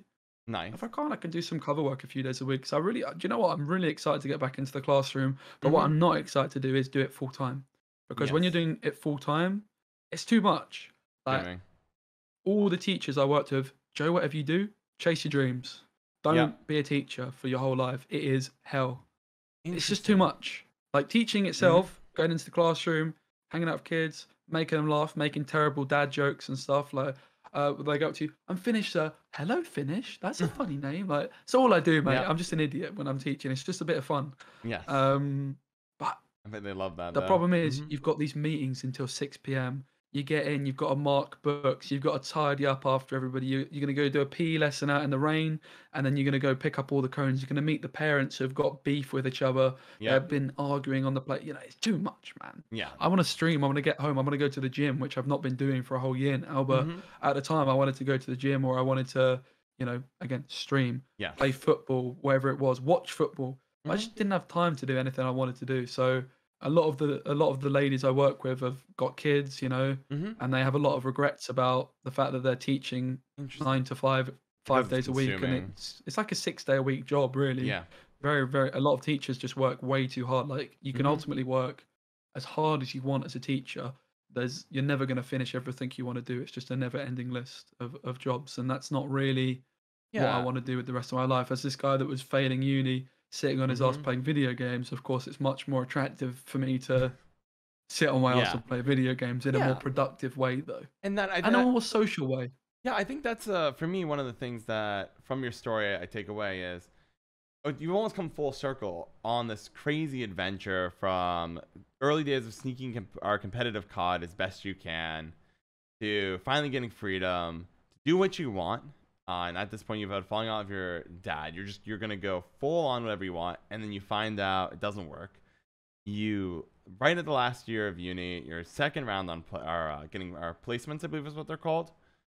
You Mhm. find the right people, they give you the energy, and then we get to this end point where it's kind of ironic. You're back where you started. You're back at the competitive video games. You're playing Gwent, but now you figured out the strategy to do it in a productive way, a way that you feel good about yourself in the pursuit. You figure out where teaching, or have an idea of how teaching is going to fit into this, doing some teaching, but not full time. And that is a full life's journey up until now. That is a true adventure.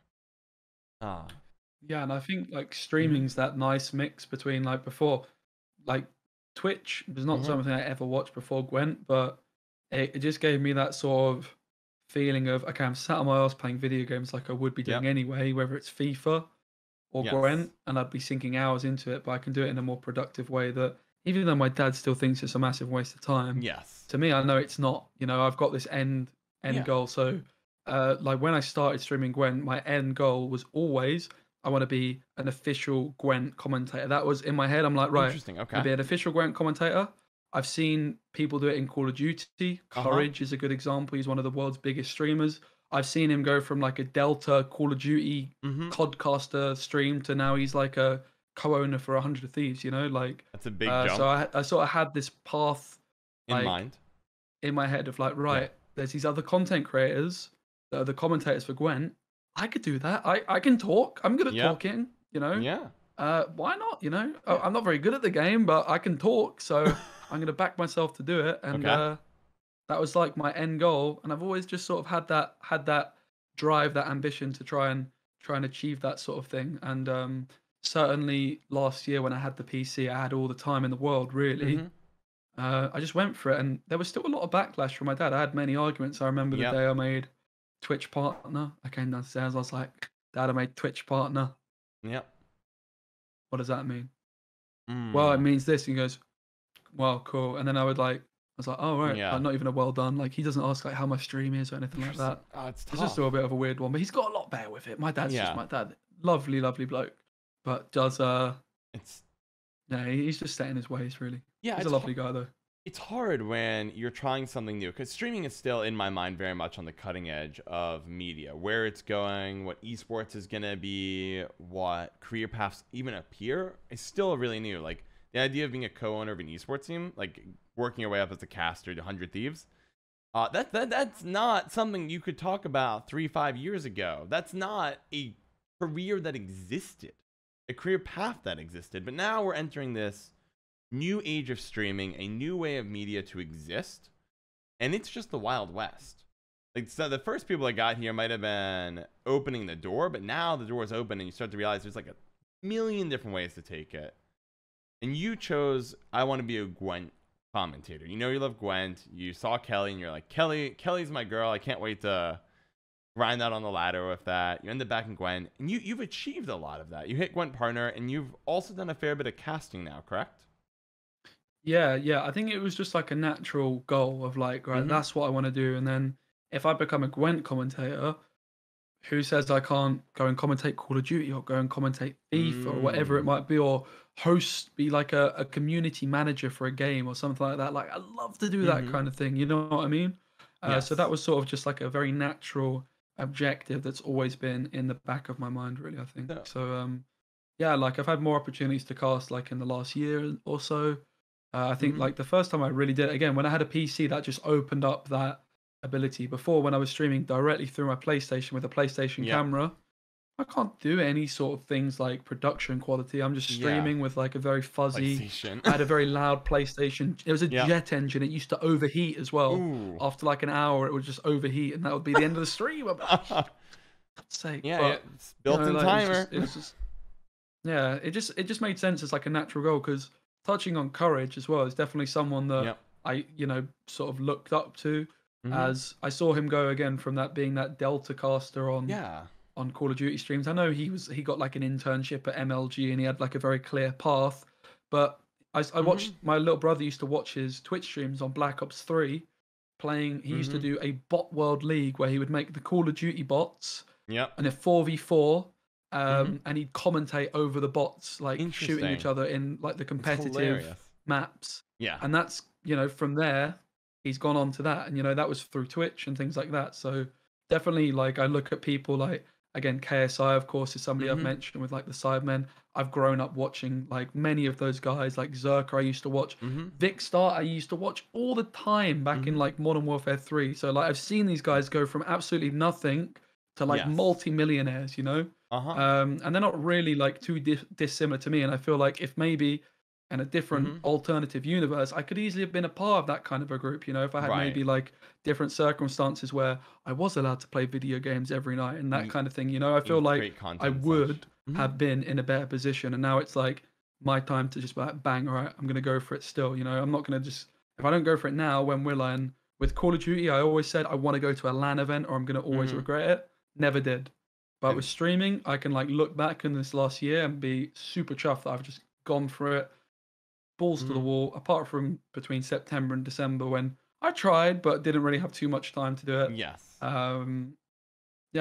I just can say that I've given it my all, and now I'm at this sort of point where I'm like, okay, well, what's next?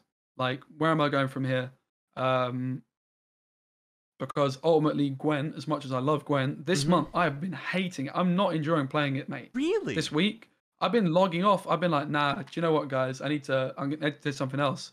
So I've played the game so much. I was playing like 10 hours a day, 7 days a week for so long and loving it.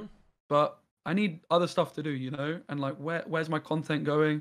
Like, obviously, Gwent as a game is very much like people are there for Gwent. But I'd like to think I'm beginning to develop that sort of community where like I can hop onto just chatting. And okay, I'm going to lose a big proportion of my viewership, but if I can keep like a core amount of people, and then like I'm looking at my YouTube channel this month where I'm really targeting that and trying to grow that, and just see where, like, I just want to make sure that I'm not, I feel like maybe for like 3 or 4 months at the start of this year, when I finished my teaching job, I didn't do all I could. I was working as hard as I could. I was just going live.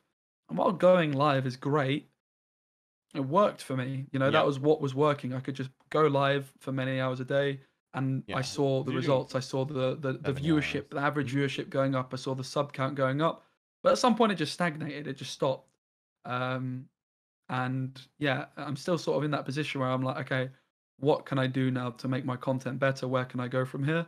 And I think most likely at the moment, commentating is probably the path that I'm still looking at going down, because I think it could just open a lot of different doors and opportunities in different areas that could be quite interesting. But I don't know where I'm going either. Like YouTube, I've done a few videos on like the Netflix Witcher that didn't do particularly well, but I also don't think they were very good videos. So it's just time I maybe start experimenting with other stuff that's not just Gwent related, I think.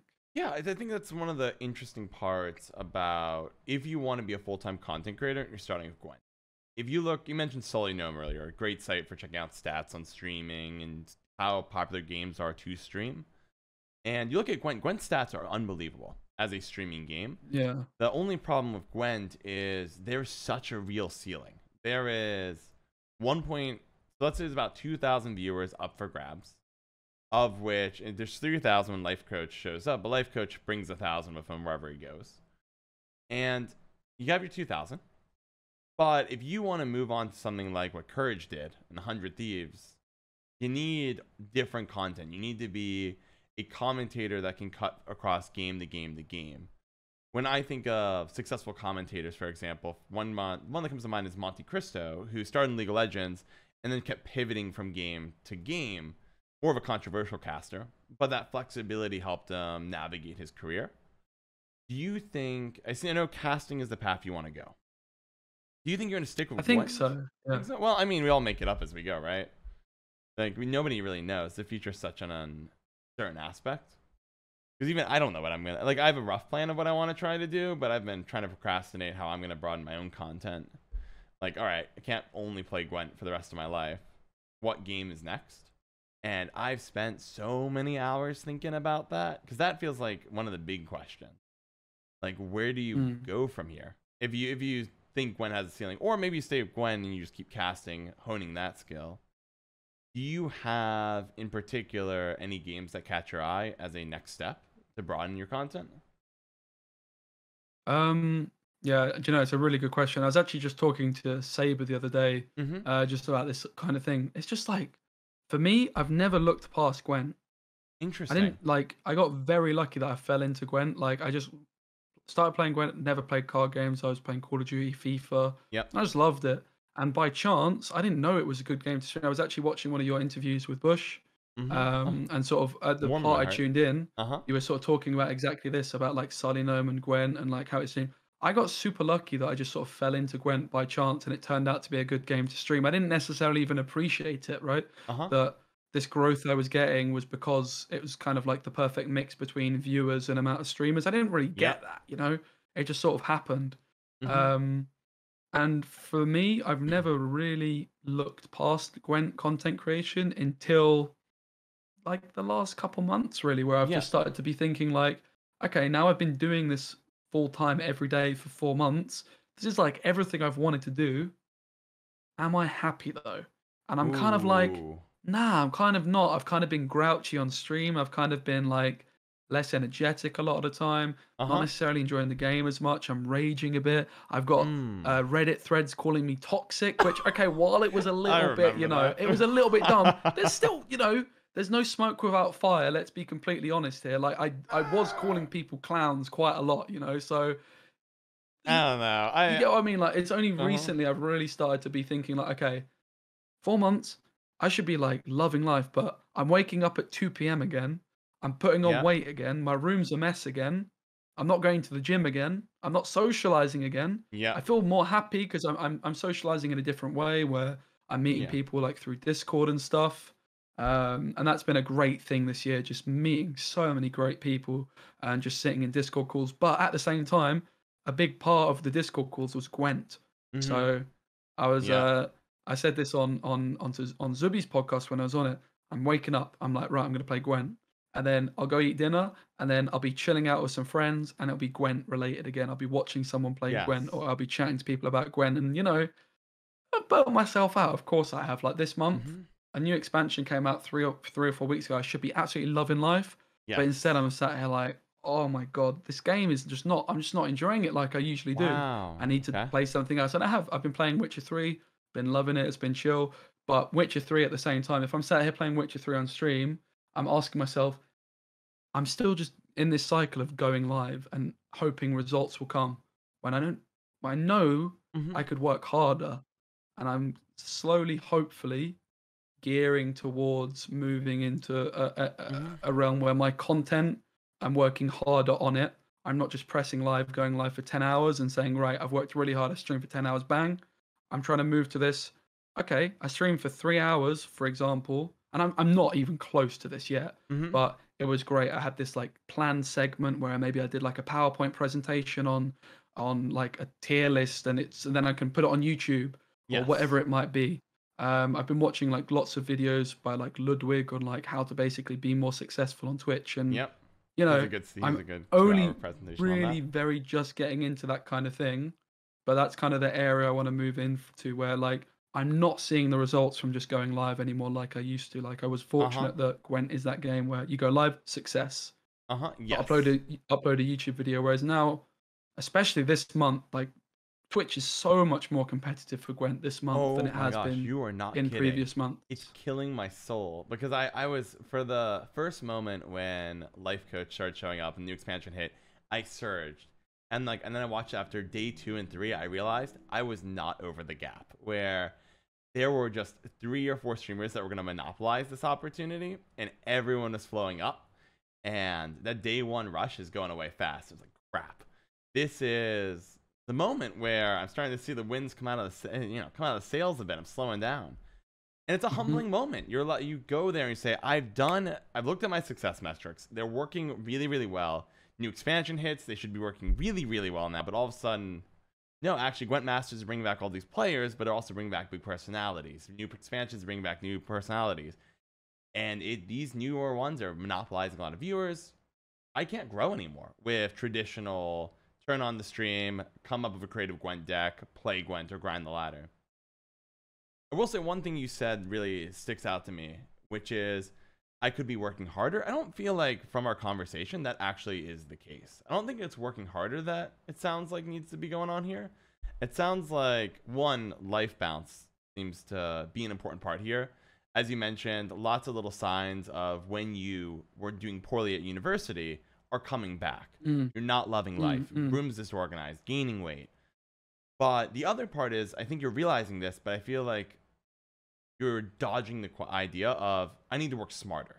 I need to sit down Yeah, with yeah, Sully that's it. Gnome and grind out not an hour of research looking at 20 different competitive games that I might want to commentate and figure out which one is the next one I should pivot to. 'Cause if you're going to be a caster, the obvious choice is you need to play a competitive game. You can't, Mhm. I would argue that, I would say like Witcher 3 is almost a trap. It's going to be fun. Yeah, yeah. I mean, I'm playing Witcher 3 because I want to play Witcher 3, Yeah, no, I which I feel think that. is fine. That's fine. I've been Hmm. like playing Gwent and force. I don't want to. I basically came to the conclusion. I want to stream. Hmm. I don't want to stream Gwent all the time anymore. Like, if I'm not enjoying it, I'm getting grouchy. I need something else to get away. And Witcher 3 is a nice mix as well because Hmm. there's obviously a massive overlap. Yep. My audience is going to enjoy that. It's sort of my first route into streaming other games because I only ever stream Gwent. Yep. But I can't make YouTube content based on my Witcher 3 streams. Right. Like, it's not relevant. I could make Witcher 3 videos that would do worse than my Gwent videos, but they're not going to pop off. Whereas if I was to, like, let's look at King Blacktooth, who is a classic Gwent guy. He Hmm. used to stream Gwent all the time. When Fall Guys came out, he jumped on Fall Guys, and he's got videos with like 200,000 views on Fall Guys. He Hmm. still streams it to this day, and he was in such a great position. And then obviously Fall Guys Yep. died, Among right? Us came Which along and didn't just work out for stabbed him. them. But I've not ever looked at doing that. I've never looked at jumping ship. I've never looked at playing a different Hmm. game, whatever it might be. So Witcher 3 was just a step in, like, it's just something I can do with my community that lots of people are going to enjoy. I can enjoy, but at the same time, I'm aware, like, when I'm sat there playing Witcher 3, I'm like, Hmm. should I be doing this or should I be doing something else, like, a little bit more productive? But I think it's Uh-huh. also fine to, at the end of the day, a stream is there to be fun. And what I've Yes. really been looking to do, because I've been playing things like Witcher 3, is I've been absolutely hammering, attacking YouTube this month. I have been Nice. gunning for it. I have uploaded more YouTube videos than like everyone else put together, it feels like. Not quite the case anymore, but certainly like Uh-huh. the first 2 days of the expansion, I uploaded like Oh, 7 videos. I was really? just Oh, going man. for it. Day one in the expansion changed my entire approach to YouTube because I finished my stream. I was doing 8 hours a day, 6 days per week. So nothing, not like, not as extreme as some of the other streamers, but still a good amount of time if I'm trying to make Nice, sure it's a a lot of daily time. YouTube video goes up every single day. We're getting to the end of the stream, looking over, I see Freddy Babes has already published a video. It was at that moment I realized, crap.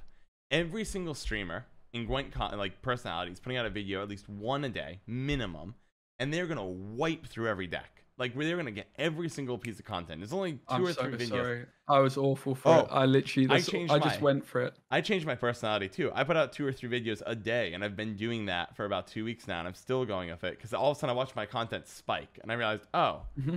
this isn't a keep enjoy the additional views. This is a race to be the first one or one of the first 3 to put a video on She Who Knows.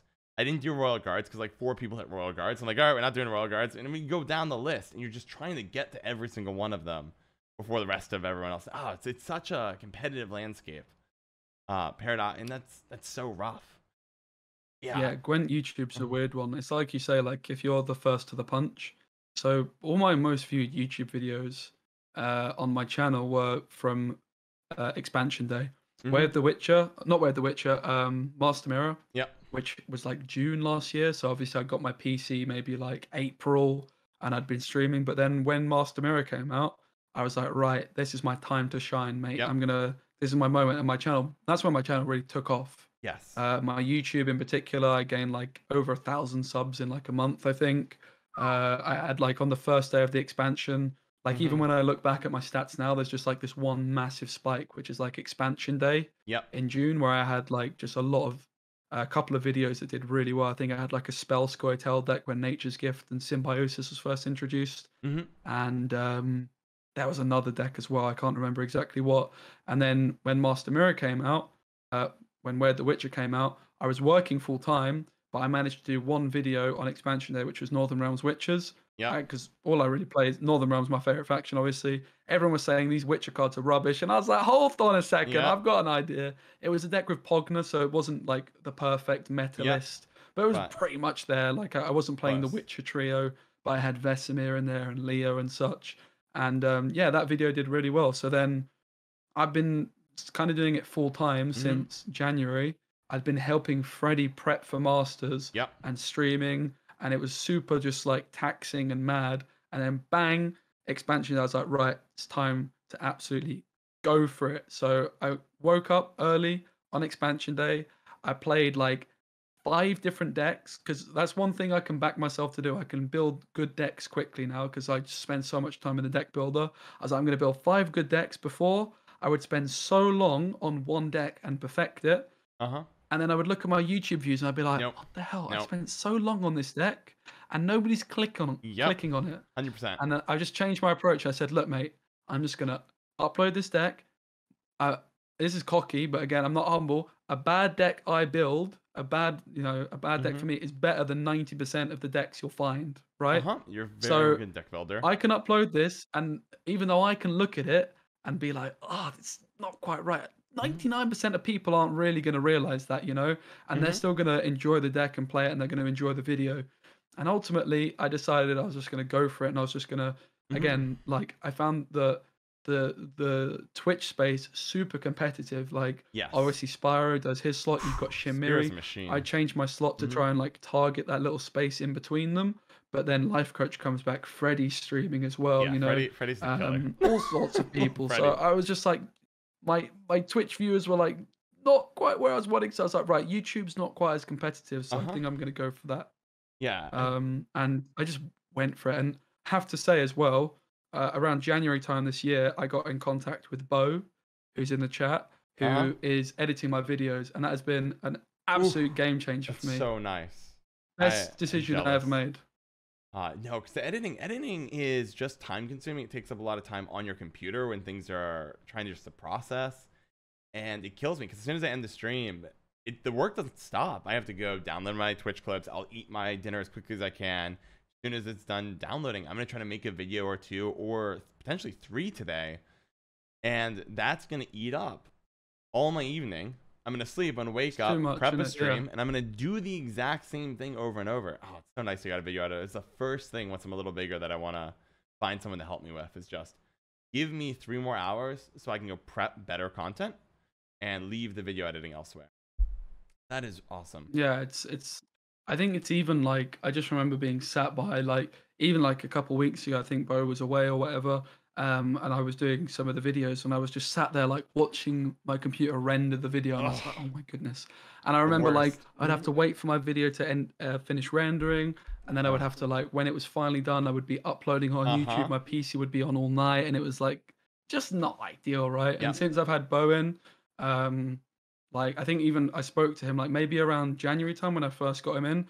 I wasn't quite it wasn't didn't see the impact I was hoping, but as we've like worked with each other more, and Bo's someone that like hangs out in my community a lot as well, so I'm super lucky to like have someone that like is just chilling in my Mm-hmm. streams as well and is a good friend, and I can talk to him about ideas and stuff. Mm-hmm. And yeah, it's just like a big game changer to know that okay, I'm doing this stream today, I'm playing Witcher 3, but I know I've got this YouTube video that I, Mm-hmm. I can play Witcher 3. If I want to go to see my friends this weekend, I've got 4 videos that I can upload, and if I record some content on YouTube, if I do something Mm-hmm. cool on Twitch, I know that we can make that into a cool video Yeah. and grow from there really, because I think like YouTube is just a massive way that you grow Yes. on Twitch, particularly at the moment with how competitive Gwent Twitch is.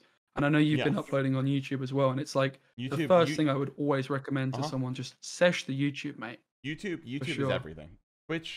YouTube is priority. Twitch should feed YouTube, and like that's how it works, in my opinion.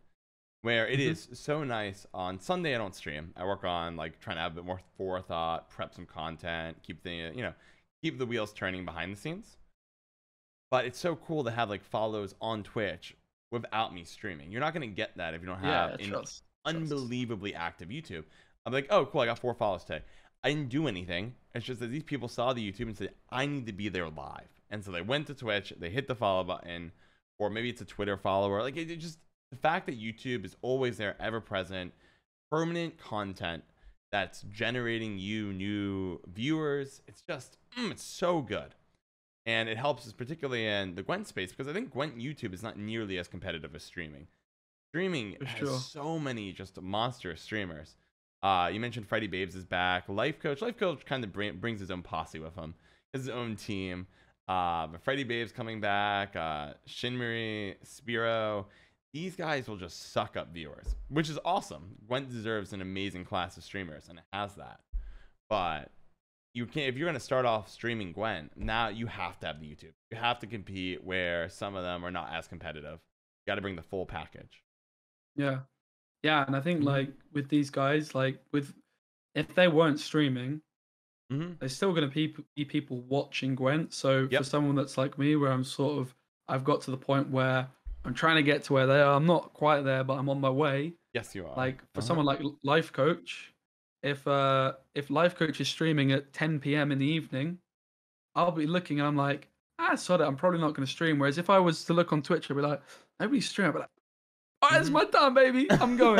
Exactly. And, you know, I'll just like suck it all in. I jokingly said to Spyro, he had Christmas Day off, his only day off, when I had COVID. And I was like, mate, I've got it all to myself. Yeah. Let's go. This is great. 100%. You take it. I remember there's one random day. So I think it was shortly after like the first 6 days of the expansion hit, like first 5. Everyone was streaming. Everyone was streaming. Then some reason, every person decided today is my day off. And it was just Bushy and me streaming. And I was rocking it. I was pulling 150 viewers, and I was like, yeah, this is the life. None of you guys all burned out. Not burned out, but it's like everyone, all the big streamers took a break. Bushy went for it, I went for it, and that was it. And I was like, yes. But that's like 1 in a million. And now Gwent, the new model of releasing cards every 2 months is gonna keep a lot more streamers here. It's gonna be a much more competitive game, because there's going to be a new flow of content that keeps things interesting. And so now I feel like the dream of Gwent streaming being a turn on your stream and you grow, I feel it's quickly coming to an end. You have to compete with, because Freddie Babes, if he stays back, if Life Coach keeps coming in, Spiro's always been a machine. But if more viewers are interested because of an ever-flowing content, but it brings out the larger creators that neglect the game, this entire streaming side of this will change. YouTube won't. YouTube seems very ripe still, but streaming will change forever. And that it's interesting that ever-changing nature of streaming and having to pivot your content over and over and over. It's difficult, grueling in many ways. So yeah, and I think like just like to touch on something Patrick said in the chat, he's like mentioned recording games for YouTube. Like one thing I did when I started streaming was I would stream and then I would go off stream, I would record a YouTube video. I don't do that anymore. What I've done instead is I just use my Twitch highlights as a video. But now, John, I'm trying to go one step further. Okay. I've slowly started doing it like over the last few months, where I would record a deck intro on stream and then go into the next game with the mindset this is going to be a game for YouTube. But now, John, I'm trying to go even further, where all my content I do on stream is structured YouTube content. So it's based off what I was watching for Ludwig. He said, use your Twitch stuff for YouTube, but make it structured. Have an intro, have like a meat and potatoes in the middle, where I was like, oh, like for example, on Saturday morning, I was looking at the top 16 decks like I often do. And I was basically like, this deck's really good. This deck sucks. What are you doing in this deck? I said about Lord Triss's deck, who got to the winners bracket final. So obviously I'm not perfect. I don't know exactly what I'm talking about. He had a reason, but I was like, mate, one second, I can turn this into a YouTube video that's like 0 effort. Whereas before I would spend like a whole week trying to perfect this one deck that then nobody cares about because I got the thumbnail wrong or the title sucked or it was a faction nobody cares about or whatever it might be. Whereas I uploaded a video like, I think it was on Saturday, about like all the tier 1 meta decks like looking at Yep. them, and it did really bloody well, and it Yep. was no effort at all. Right, and I think that's the new trick. If you're not doing that, I think Ludwig, who that 2-hour presentation he did on what it takes to be successful on Twitch, 100% correct. If you are not, if all your Twitch content isn't in mind for YouTube videos, you're missing a huge opportunity. Because in many ways, YouTube is the opportunity, and it blows my mind that some of the biggest Gwent streamers don't have strong YouTube presences. Like I think Spiro's like at 8K, and that blows my mind where I look at him like Spiro should have like double your number. You're the largest Twitch streamer by a long shot, and you're just missing. You're missing viewership. You're missing money, and like that should be. You should be sitting there saying, "Wow, if I'm the biggest Twitch streamer, I should have the biggest YouTube as well." I think people like Trynet, Freddy Babes do a very nice job of it. You've done a really nice job Yeah, of it. You've absolutely. exploded. I think 4 months you put Yeah, on another YouTube was 2K. Mm-hmm. yeah, YouTube's been like a massive part of my growth for sure. Like I say, it was around like the expansions in particular have been sort of the times where I've really gone for it. Mm-hmm. And that's why I love the sound of new content every 2 months, because I'm like, I'm the king of Yep. expansions. Exactly. That's my time. Uh-huh. Well, I'll be there knife fighting for what room I can get with you and all the rest. Here's another part where I feel that streamers miss out on opportunity. Talked a bit about when you switch over to like Witcher 3 or something that's completely unrelated to Gwent, where you're gonna lose a portion of your audience. I think about this a lot. There's the Gwent audience, and then there's the me audience. Gwent audience will watch a Gwent streamer. They're there for Gwent, and really that latter audience, the one that will follow you from game to game, that's the core. That is the people who go out of their way and say, you mentioned Bo. I bet Bo will follow you if they're willing to help you edit videos. Maybe they might be there for the Gwent. Wouldn't surprise me though if they're really there for you and helping you create a video. I know for me, I have a couple volunteer mods, and the mods are there in that latter group that says, hey, we really like what John is doing. We want to help out. We're going to follow him from game to game. As a result, I do think though, an area that people don't think about that could help a streamer is Patreon, and they miss that because that latter group will support you, and they need more outlets than just giving them an Amazon Prime sub. And I think that's a big oversight for a lot of content creators. Especially, yeah, do you know what? It's something that I'm very well aware I should do. Honestly, you don't like have, do you having not like have Patreon? Oh. been what? Nah, I don't have one at all, mate. Like again, Joe, you been can't looking at these do things, and that. it's like you should have a Patreon, you should have an Instagram, you should have a TikTok. I'm like, probably, but Well, I'm a lazy to get. from my mind, you pick the poison. And so my poisons right now are, and they all feed each other. I think that's the trick. You want to hit as many places as you can with as little effort as possible, because you only have 24 hours in a day. Which everyone, if you're working a 9-to-5 job, it's like, oh, 24 hours in a day is great.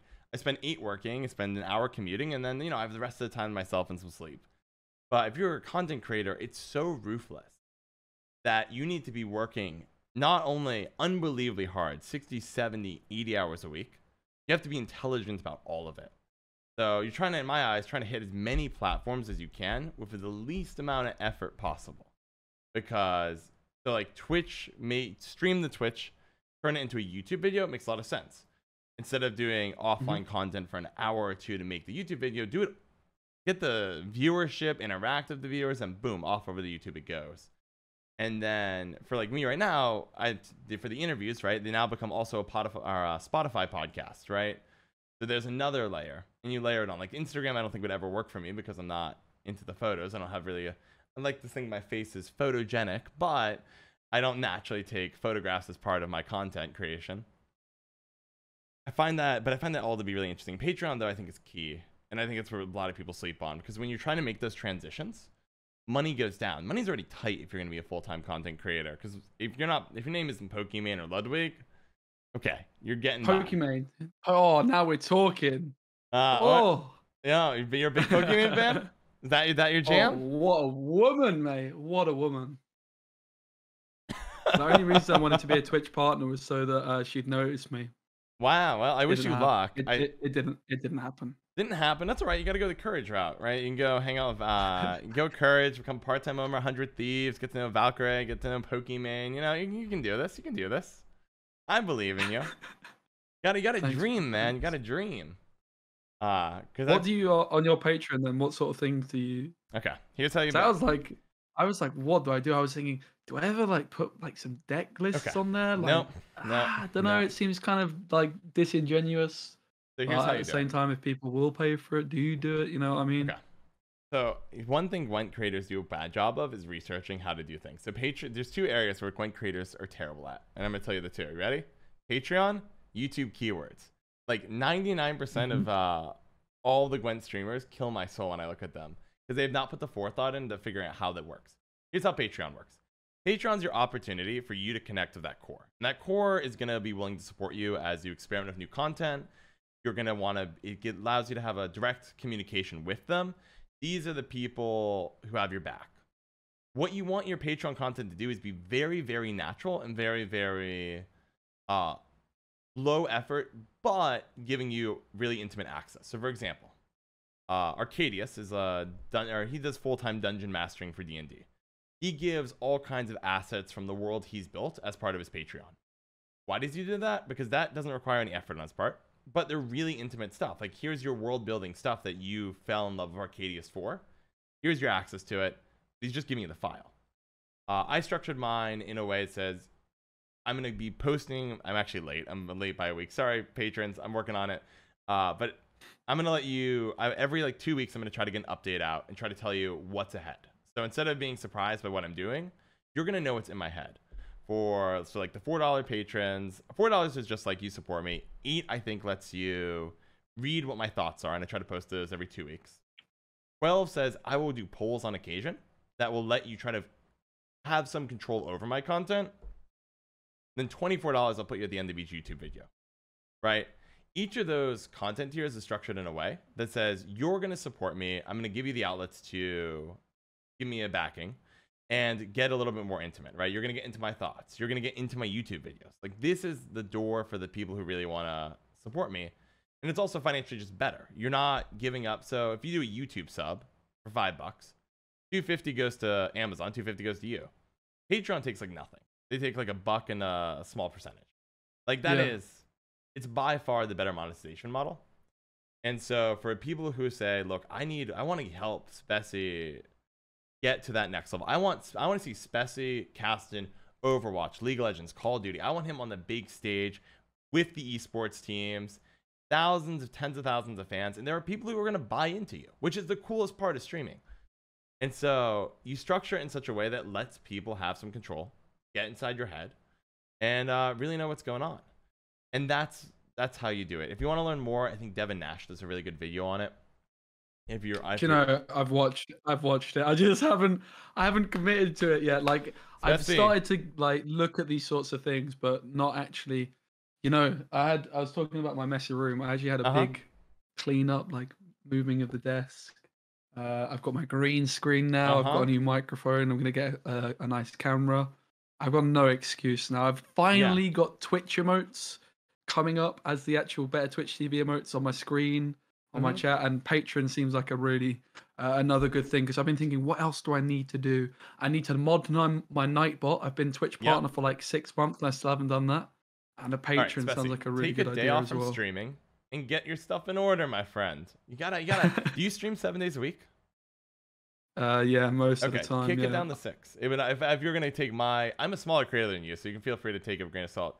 You need a day. Have you watched Castlevania? Long shot guess. Have you ever heard of Castlevania? No. Great Netflix anime. But there's one moment in the final season where they're like, look, we're reacting, and we're on track to just die in one of these reactions as we keep running into problems.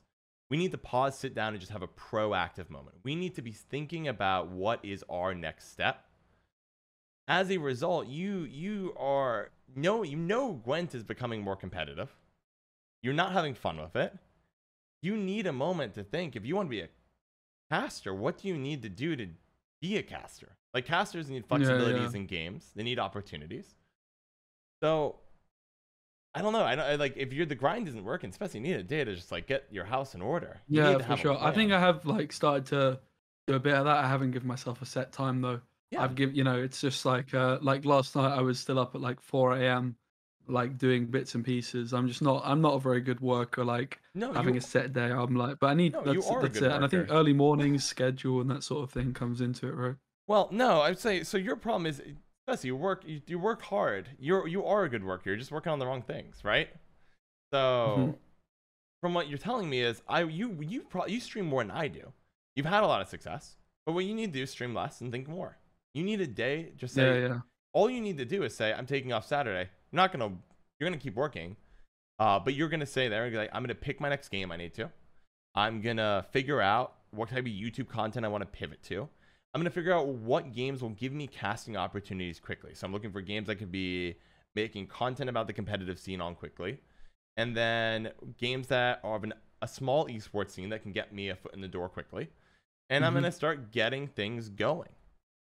And like, Yeah, that's a good point for sure. well, I mean, you don't have to stop working. You just need to take a day off from streaming. Streaming's your problem, my friend. From my honest opinion. Yeah, yeah, no, I agree. I actually have like my hours of streaming this like last I looked actually yesterday, like my last 60 days, I'm down like 90 hours streaming compared to before. So I'm Yeah. slowly getting there. Well, I and think again, it's like I say, like that going live, it just isn't enough, is it? Like you no, need I to mean, do other you stuff, got to man. have a strategy because I look at the first wave of like streamers, your Pokemains, your Valkyries, who were at a time where you could be discovered and blow up quick. We're not in that time anymore. The way I view streaming these days is it's the most competitive job in the world. And as a result, it's very high risk, low reward, but you can make it big, but most people won't. So if you're not thinking though about how you're going to make it big and like achieve those goals, other people are, and they're going to figure out the better opportunities. Mhm. I don't think we're in a age Gwent used to be, but now you already see it with the new expansion model. I think it's gone forever. The turn on the switch and move from there. I think you can't Mhm. grow from there anymore. I think with all these big creators back, and we'll just say back with the new expansions, like okay, you can't go. It's like Spiro's the cap. Spiro's by far the most successful streamer. Not close. No one's anyone's close to him except Life Coach. But Life Coach is an anomaly. But I don't know. I think those days are done. So I think building Mhm. out Patreon and picking a strategy on how do I get the most casting experience feels like a key next Yeah, step. I think it's a good idea. I think it's yeah, like I think the casting thing is something I've been thinking about like not for that long really, but Mm-hmm. it does just seem like a natural path of like an easy way to get my foot in the door in a new game because it's not something I've ever done. It's not really something I've ever had an interest in because a lot of the time if I want to turn my computer on, I want to play Gwent, but it's only really been maybe this last few weeks that hasn't maybe been as much the case, you know? So, Yeah. Well, um mm-hmm. definitely like enjoy casting Gwent as well. Hopefully I can get some opportunities, do Yeah. that sort of You've thing had a more couple often. till now. Mm-hmm. And then yeah, like obviously that would look great on a CV as well if I could be like, yeah, I did this, I casted these events and blah, blah, and look, Mm-hmm. here's like a tape of me doing my best bits and yeah. Yeah, and I think that's key. Where Gwent serves as such a great launching point for the next level if you want to keep growing the games you do and growing the audience as well. And speaking of Ludwig from earlier, that's a great example of someone who did that. They're not casting, but his game was Smash Brothers. That was his bread and Hmm. butter, and then he exploded, right? So there are ways to use a smaller game to step up and keep going down a path, if, of course, that's the path you want. Because you also Hmm. mentioned you do like teaching, right? You still want to do a couple of days as a cover teacher here, there. Yeah, I wouldn't mind it. I would rather not do it. Like I'd rather do Interesting. something else and then but Okay. you know, I would there's definitely an element of like, for example, if it wasn't COVID times and there was an opportunity to like go into a club at one of my old schools one day a week, I would Hmm. absolutely be doing that, you know. So Yes. Interesting. um yeah, we'll see what happens. I wouldn't be surprised if I end up with like some sort of business venture type thing in education. Uh huh. If streaming goes really well for me, I wouldn't be surprised if I even go into some sort of education, Hmm. you know, I don't know, Something. whatever it might be, like online education type stuff. You know, it's definitely Hmm. something that really interests me. I like that. I like that you have these multiple passions, and one can fuel the other. Teaching helps you build up money and confidence to a degree. Gets you back into streaming. You go down path, and streaming might ultimately come back to you doing a bit of teaching, but also taking your skills. If you keep blowing up as a streamer, hey, maybe I'll bring education online. Maybe I'll take my streaming skills, my presentation skills I learned there, and bring it back to education. Like a cycle that feeds itself because they are very similar. Of Mm. presenting information, keeping people interested. Outcomes are slightly different, but I like that there's this clear link for you, and they cycle. Yeah, yeah. That's it. Like being able to like buy a new microphone and buy a Hmm. green screen has just been because I was teaching. I wouldn't have been Yes. able to do that if I'd just been doing that stuff and buying the bloody computer. Like as I say, at university, I never had any money, mate. I was always skint. That's how I Interesting. found Gwent because it was free on the PlayStation Store. I was like, "What can I Ah. play that's free?" And then I was like, "Wait, this game's got its own free to play." Like I played Witcher Yep. 3 just for Gwent. Really, I didn't really enjoy. I did, but I suck at single player games, Yep. I But feel that. the Gwent part of it, this is good. This is some good shit, man. So I kept playing it. Nice. The Gwent song from Witcher 3 is just what hooked me in. Uh So huh. good. It So, is. so good. Yeah. Gwen is a lovely game. Like regard even except ignore the streaming side for a bit. Just Gwent's a great game. The rounds are Mhm. so captivating. The whole round structure is what sucks me in. I'm like, oh yeah, I'm gonna get a big pass here. I'm gonna win just by 1 point, and then I'm gonna crush you in the next round of the final round. It's gonna be so good. And then you That's look such a winner. such I a just good like game. the Witcher universe as well is something that I fall in love with. Uh Like, huh. it's even inspired me to read books, and I don't read books, Wow. mate. So Yes. that says it all really. And yeah, again, I think something I've touched on a little bit, like the friends I've met this year through the community, has been something that I'm really really glad to have had. Hmm. In what could have been the most unsociable year somehow turned into a more sociable year. I've not been out. I've met so many people this year. Like I would say, like a really fantastic friends and people that I'm really looking forward to going and to have a beer with. And unfortunately, I had dreams of going to Warsaw to go and party with the two world champs. Uh It was huh. going to be Paya and Freddie. Didn't quite get there. Uh He got to the final, but that yeah. You should. I look forward to going to see those guys. It'll be great. Yeah. Freddie was awesome to interview. He's just a 10 out of 10 person from what I can tell.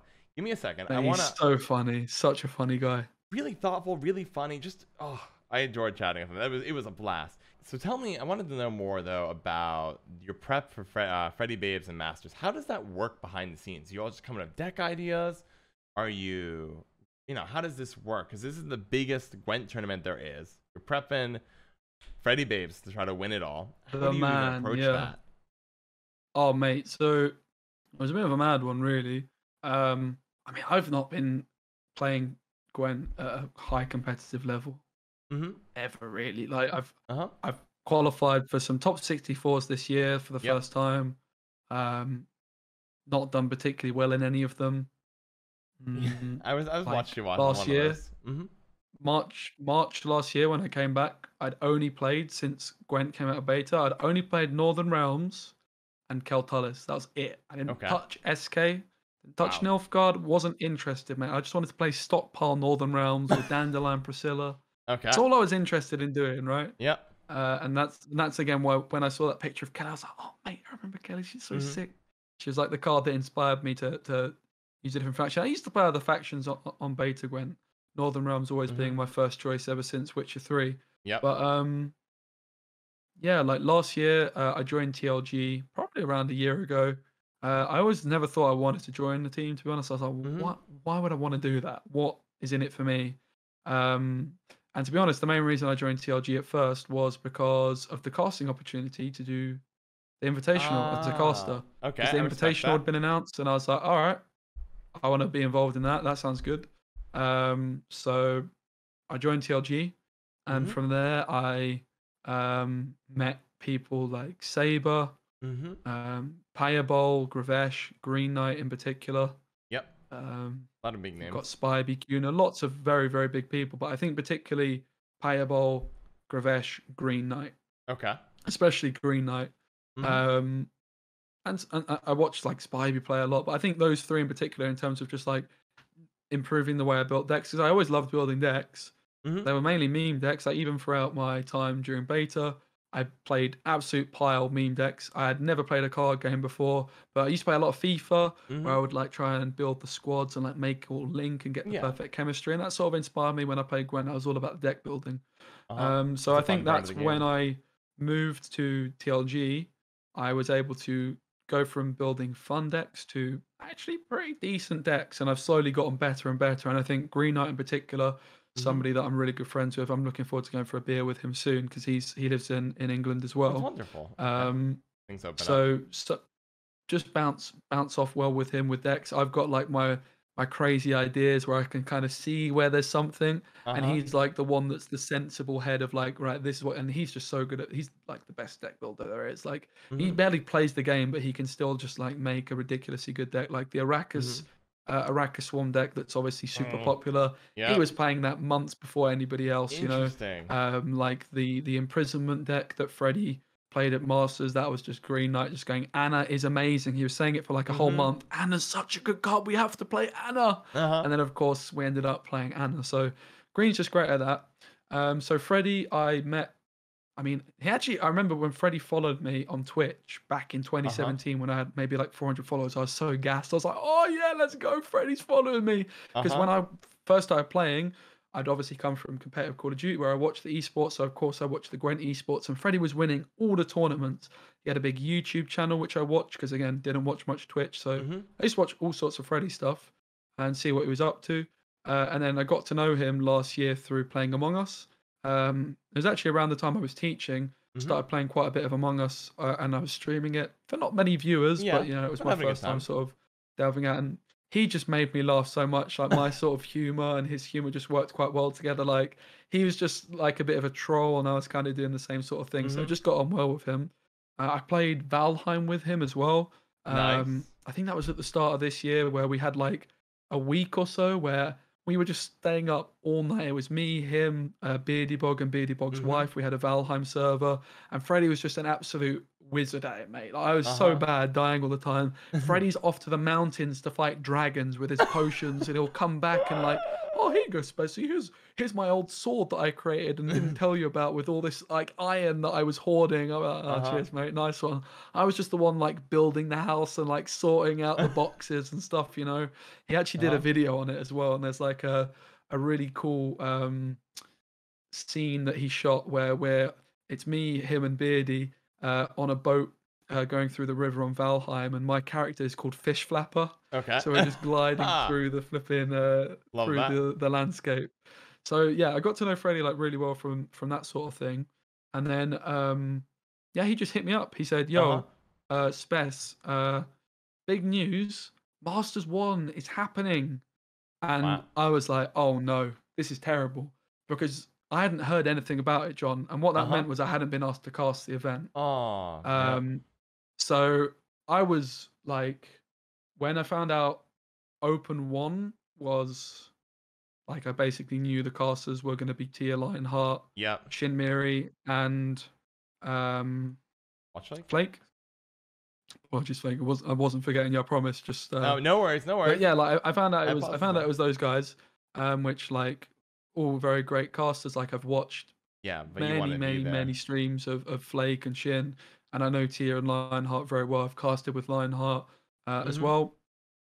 I was absolutely gutted, mate. I kind of Yep. found out that there was even an opening through Slama did a stream, like Jason Slama did a stream Uh-huh. with Vlad, where they're like, oh yeah, by the way, guys, if you're interested in getting involved in Gwent Esports, hit Vlad up. Which obviously I was like, oh my goodness, this is like what I've been waiting for like Mhm. 4 years. The This was opportunity. my end goal. They're finally switching up the casters, and I've not been asked. Like, I lost my head, mate. I was like, "Oh Oh, no, this is a disaster. How have they not asked me?" Like, I was streaming every day. I've got the YouTube presence, which is something that, I uh-huh. mean, if you look at the casters, like, Correct. okay, Tia, it's actually got really good sub count for the amount of videos she's uploaded. Yes, Tia does Lionheart does fine. some stuff, but Shin doesn't, and Flake does a little bit. He's started Uh-huh. to do some more now as well. So I've got these big advantages. I've also got pretty good at the game, like at a Uh-huh. competitive level, which is You're something I qualifying was top kind two. of my Mhm. big drive to get better competitively was to cast, right? Mhm. Um, and yeah, then this this announcement was made. I was like, oh no! So I instantly the next day got on a Word document, cover letter. This is why I'm the man. I taught myself up. I was Mhm. like, I'm an outstanding teacher. Blah blah blah. I did this. I did that. I did this. Gwen, I've done this. I'm competitive. I can cast and stuff. But yeah, obviously I didn't get it. I think, unfortunately, the decision had sort of already been made, Yep. at least from my point of view, and that was I certainly had Mhm. that from down the grapevine that Open One was already sort of locked in Mhm. for these people, and all again.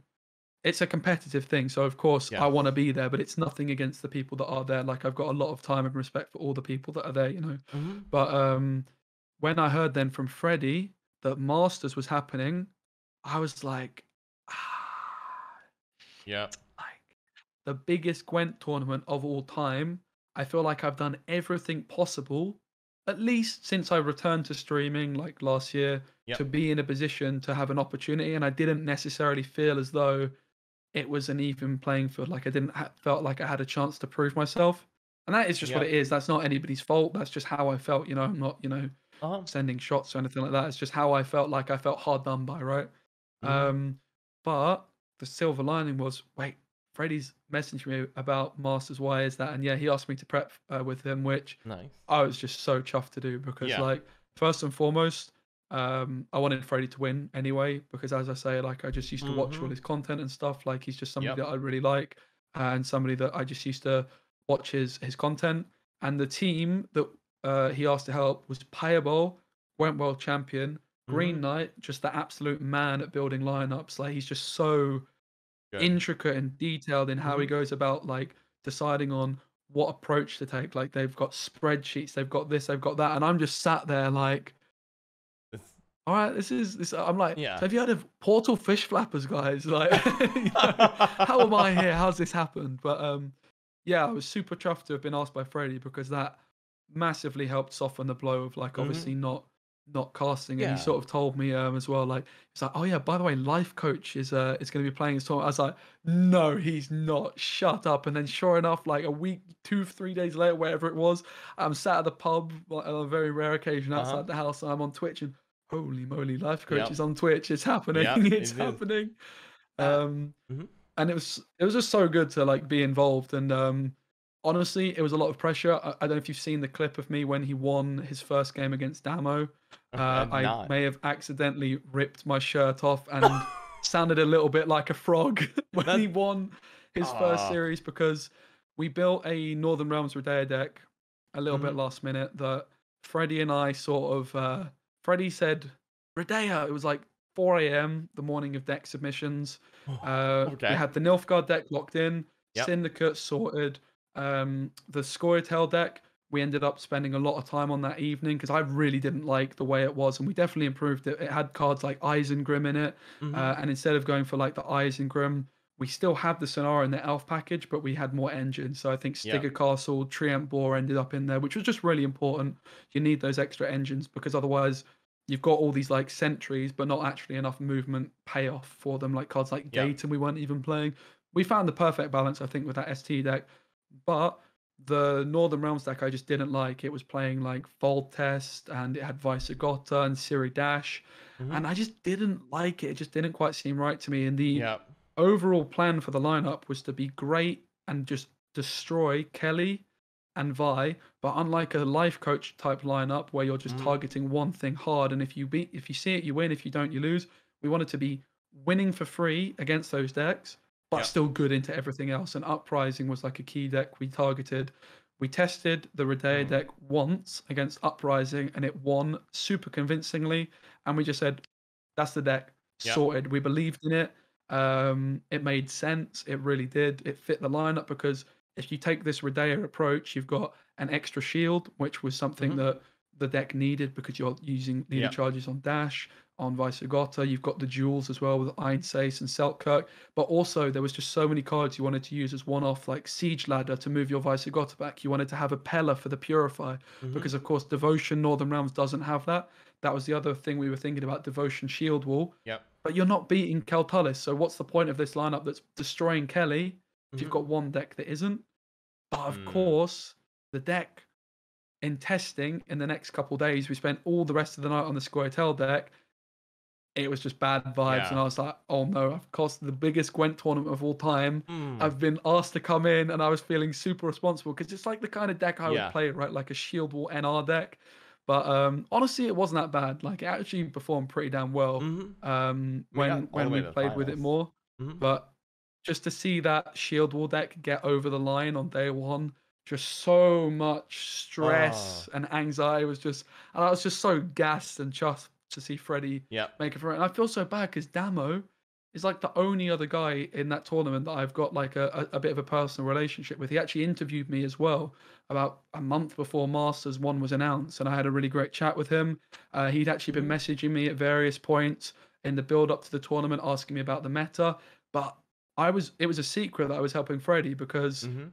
I play a lot of wacky decks, and if I build a wacky deck that people are Yep. suddenly like, this is actually quite good, they're gonna get an idea of maybe what Freddie's bringing and targeting him. So I had all these deck ideas I was not playing on stream and stuff, and I was trying to Mhm. be all secretive. I respect that. But just to see the Redea deck get across the line, it was so sick to be involved in it.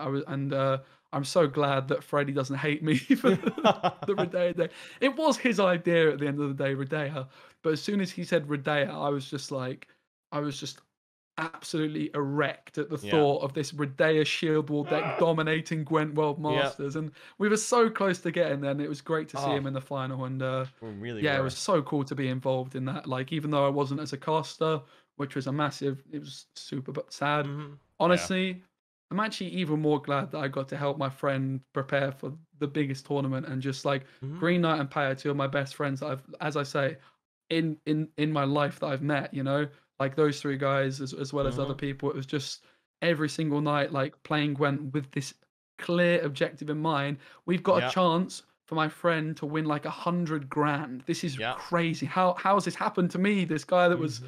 smoking dope at uni, suddenly I'm, you know, Pressure's helping high. someone win the biggest Gwent Yeah. tournament. I was watching Freddie like qualify for this tournament, having never Mhm. played a card game 4 years ago, and then It's surreal. these decks that I've helped build are suddenly like at the. It's crazy. It's nuts. And then you get this high point of get second, right? He almost went the whole way. Barely Yeah, was yeah. gonna call him on in the finals.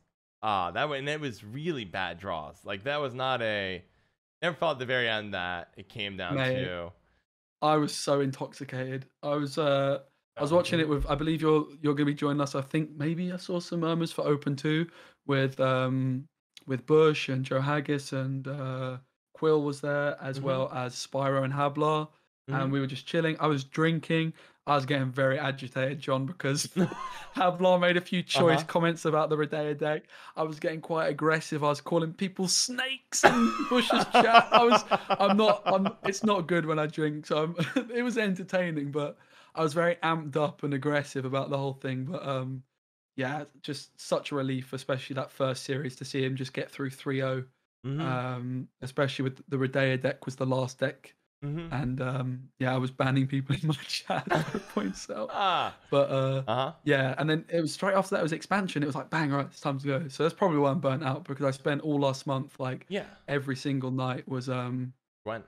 was Gwent. Yeah, and High like pressure Gwent too, right? It wasn't like, oh, yeah, I'm just yeah. gonna make a deck for YouTube. That's fine. Better than 99% of the other stuff that's out there and put it, live. It's I need to find the best decks right now because some of the best players in the world they're about to play against my friend, and I want my friend to crush them.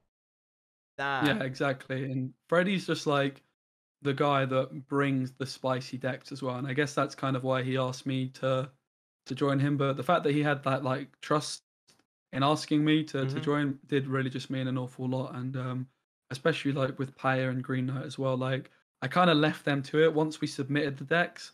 Mhm. I think the day afterwards I joined Scrims. I'm nowhere near as good at Gwent as any of those guys. Like as much as I like to think I am, I'm very content that I'm not. I have great knowledge about Yeah. the game. I understand the meta and the decks. I think like I was probably in a position, having done like some of the top 16 casting last month, of really understanding the meta. Like I felt very, very confident. I was also playing in the top 64. I felt really confident where the meta was going. Like I made the kind of Mhm. correct predictions, I think, Yep. about the sorts of decks people would be playing. I made the prediction that lots of people would avoid monsters because Mhm. it's so easily targetable. We instead decided to go for a route that was killing monsters in case people did bring it. Yep. Not many did, right? But I felt like even for the top 64 qualifier beforehand, I was like, it's going to be Vi. Vi, people are going to bring Vi. It's time for Vi. People brought Vi. So I was feeling quite Mhm. confident. I had like a good grasp of the meta. But as soon as the deck submission was done, I kind of took a step back and I left it to the guys, because I joined scrims a couple times and I was like, I made like some Yeah. dodgy calls. And I was like, these guys don't need me anymore, you know? Uh-huh. Felt like my job was done, and I was just like, oh no, they've been like molding for 3 days straight over this Redea deck, like trying to find the winning lines, which they managed to find. Yep. Again, it didn't actually do that badly, but I hadn't really spoken and been involved in scrims like the 2 days before because mate, I was very down. I was like, oh no, what's it gonna, what have I messed it up? But yeah, he smashed it. Freddie just played super well, even Mhm. with a questionable deck. But I think it honestly, as I say, wasn't as bad as I'm making it I mean, sound. And I think again, I you got all the way certainly to helped finals. Hmm. certainly helped to make the Scoia'tael deck a lot better because the ST and the NR deck going into that last day were really Uh-huh. the two decks we identified as being dodgy. Super happy with Nilfgaard. Super happy Yeah. with Pirates Cove. There's only so much you can do with it. Like Freddie was just like, I want to play Ludovicus. And I was Uh-huh. like, Freddie, like, no. And he was like, I don't care. It's Ludovicus. This deck's broken. It doesn't matter. I'm playing.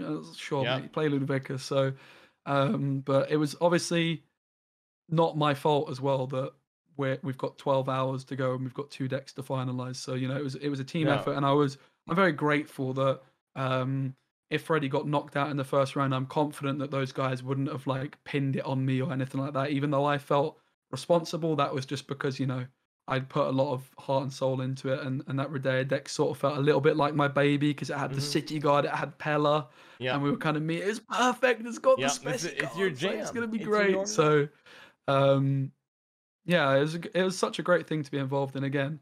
Would love to have Hmm. done it as a caster, but I have to say, uh, I'm really glad I didn't. I'm really glad I had that experience of Hmm. seeing it from that side and having an opportunity to help my friend win a ton of money is just like such a unique situation to be in, and it was super super cool. And I'll really cherish that moment. And I think like I learned a lot about it, both like from like a competitive point of view from Gwent deck building, but Hmm. also just like as like a personal like moment I'll always remember. It was like a real event almost, like it, so much time and effort leading up to it, and yeah, I'll cherish those times of just like sat building decks and joining a call with Green Knight and Freddy. There'd be in like a Hmm. call for like 12 hours there. I'd be like Yep. hopping in, I'd go to sleep, I'd wake up, and I'd be like, "Yo, guys, I'm gonna stream, but how's it going? What's up?" Yep. It was cool.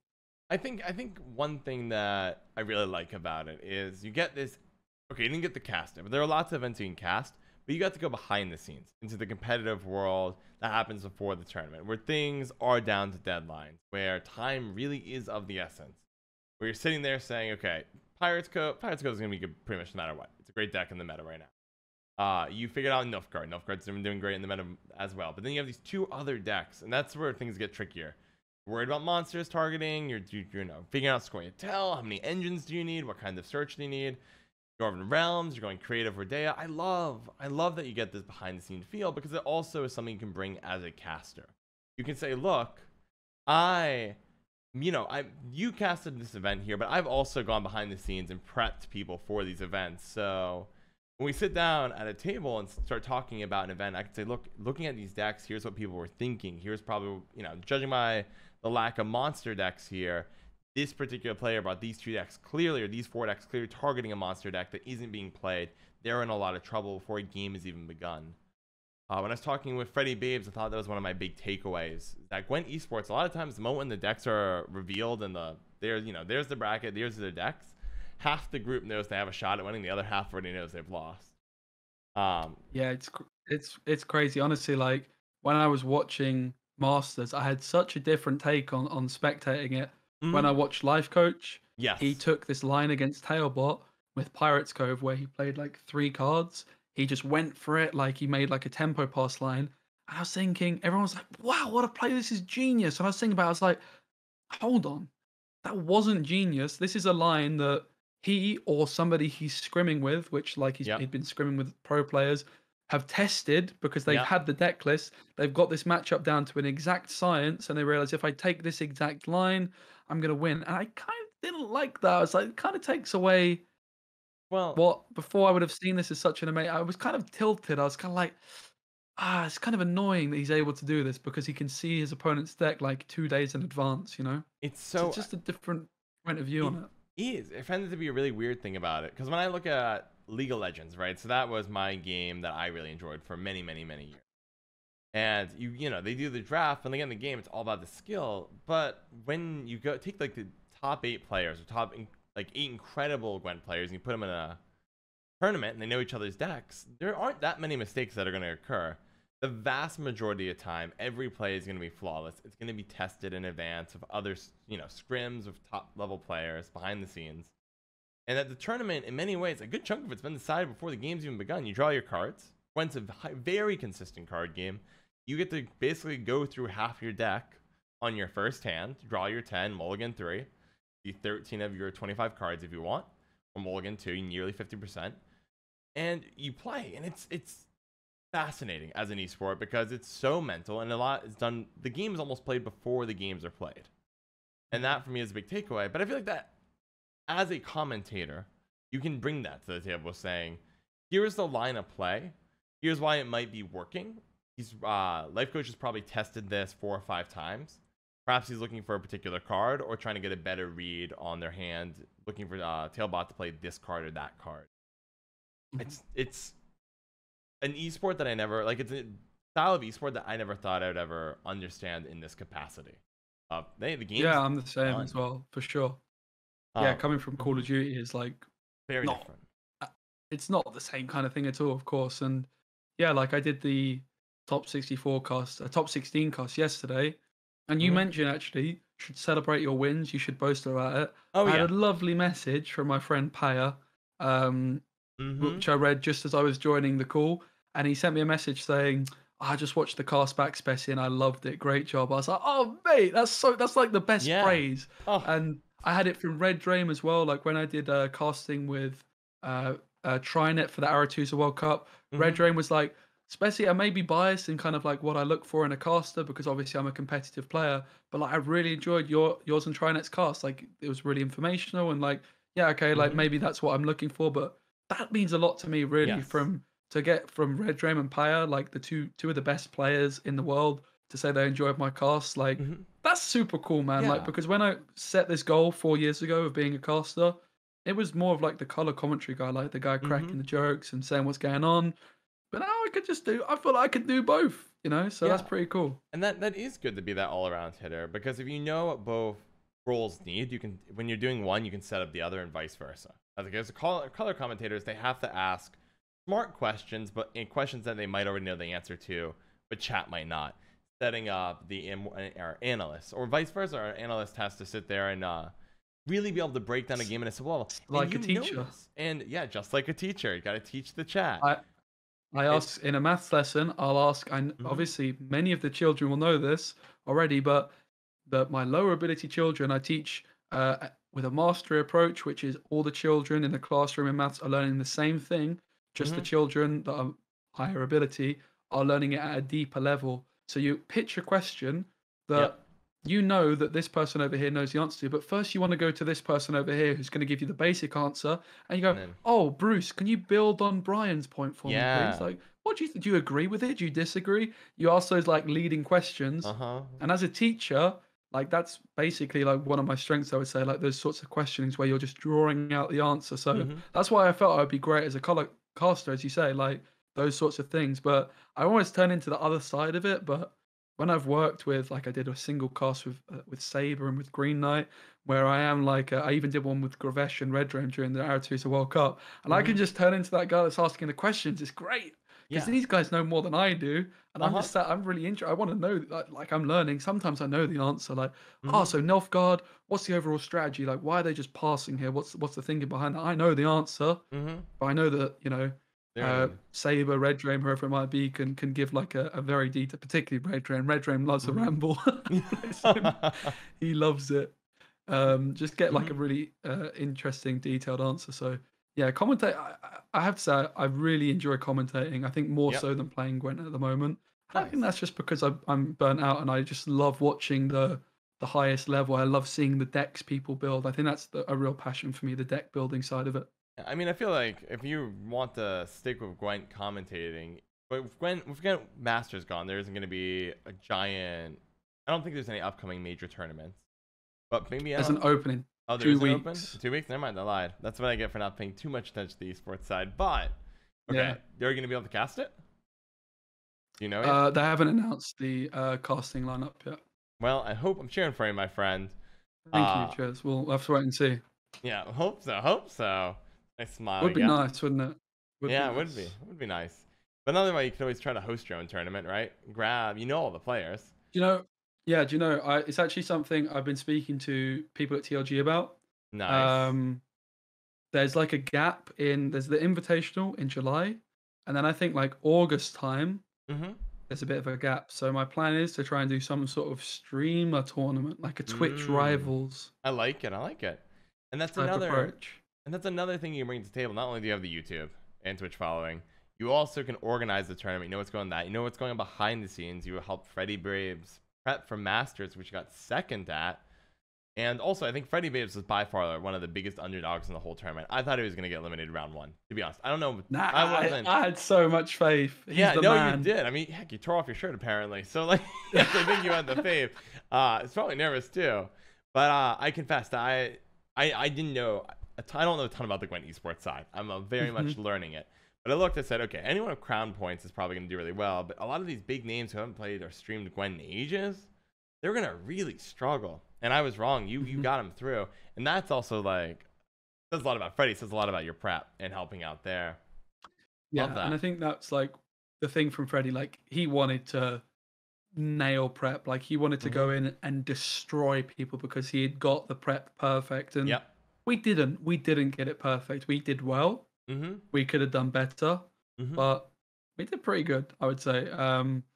If I could have gone back and done it again, maybe 3 days before the deadline, we would have maybe just needed to take a step back and really say like we don't want to go into the last day. I mean, we didn't want to do it anyway, but we just found it difficult to find these last few decks, really, the last few pieces to the puzzle, and we were not too far away from doing it. I think the Northern Realms deck was definitely the weak point, but it held its own. It could have been, but that's we wanted to destroy people. But Freddie's just such a good player. He cannot be like just underestimated. Somebody's put the clip. Bo's put it in the chat as well. If you do want to watch it, it's quite the experience. My voice goes like a frog at one point because I was trying to not wake my dad up. Yeah, I know. I'll have to take a look. But I'm emotional investments. But it's called. That's amazing. But no, I feel you should feel so proud, and I feel like it gives you more credibility as a caster because you've gone behind the scenes and helped. Well, again, I still think even though Freddie Babes wanted to win, and I've clearly proved he can, in my eyes, still very much an underdog. Helped an underdog prep and crush so many people to get to the finals and almost take the whole thing. I feel like that adds so much. It would have been so good. I would have been running naked on the streets if it happened. That would have been. Yeah, I mean, I feel like, oh gosh, it's so cool. So now, so let me ask you a question. So Gwent casting opportunities going in for near future, right? Because even if you jump to another game, it's gonna be some time before you build up enough credibility there to start getting shots. How are you gonna go about getting more opportunities to be a Gwent caster when you know you have Lionheart, Tia, and so many other great casters to compete with in this space? Work harder, mate. Work harder. Yep. All right. Work hard. That's it. Well, is it enough? Keep my head down. And it's not I'm just gonna keep doing what I do. I think I'm doing everything I can. I'm playing the game at a competitive level. Yep. Again, I had that. Again, it's like you say, working with Freddie gives me that extra bit of credibility. It's something. When I started playing competitively, it was with being a caster. That was in the back of my mind. Like I want to be a better caster, right? Even today, I tried playing some sweatbag meta decks because I'm like, okay, I'm casting these decks. I need to sort of like know the lines. Like I remember Gravesh coming into my stream last month and going, Speci, why are you playing this deck? This is like the least Speci deck I've ever seen. I'm like, well, Gravesh, let me tell you, because if I ever cast flipping Masquerade Ball versus Iced Warriors, I have no idea how the matchup plays out because that is not a matchup I'm ever involved with because I'm too busy playing flipping Warret, double Maddock and stuff, you know. So yeah, you gotta. I love I think that's it. Move away. And CDPR as well have given like people the opportunity to do the official casts, which has been great.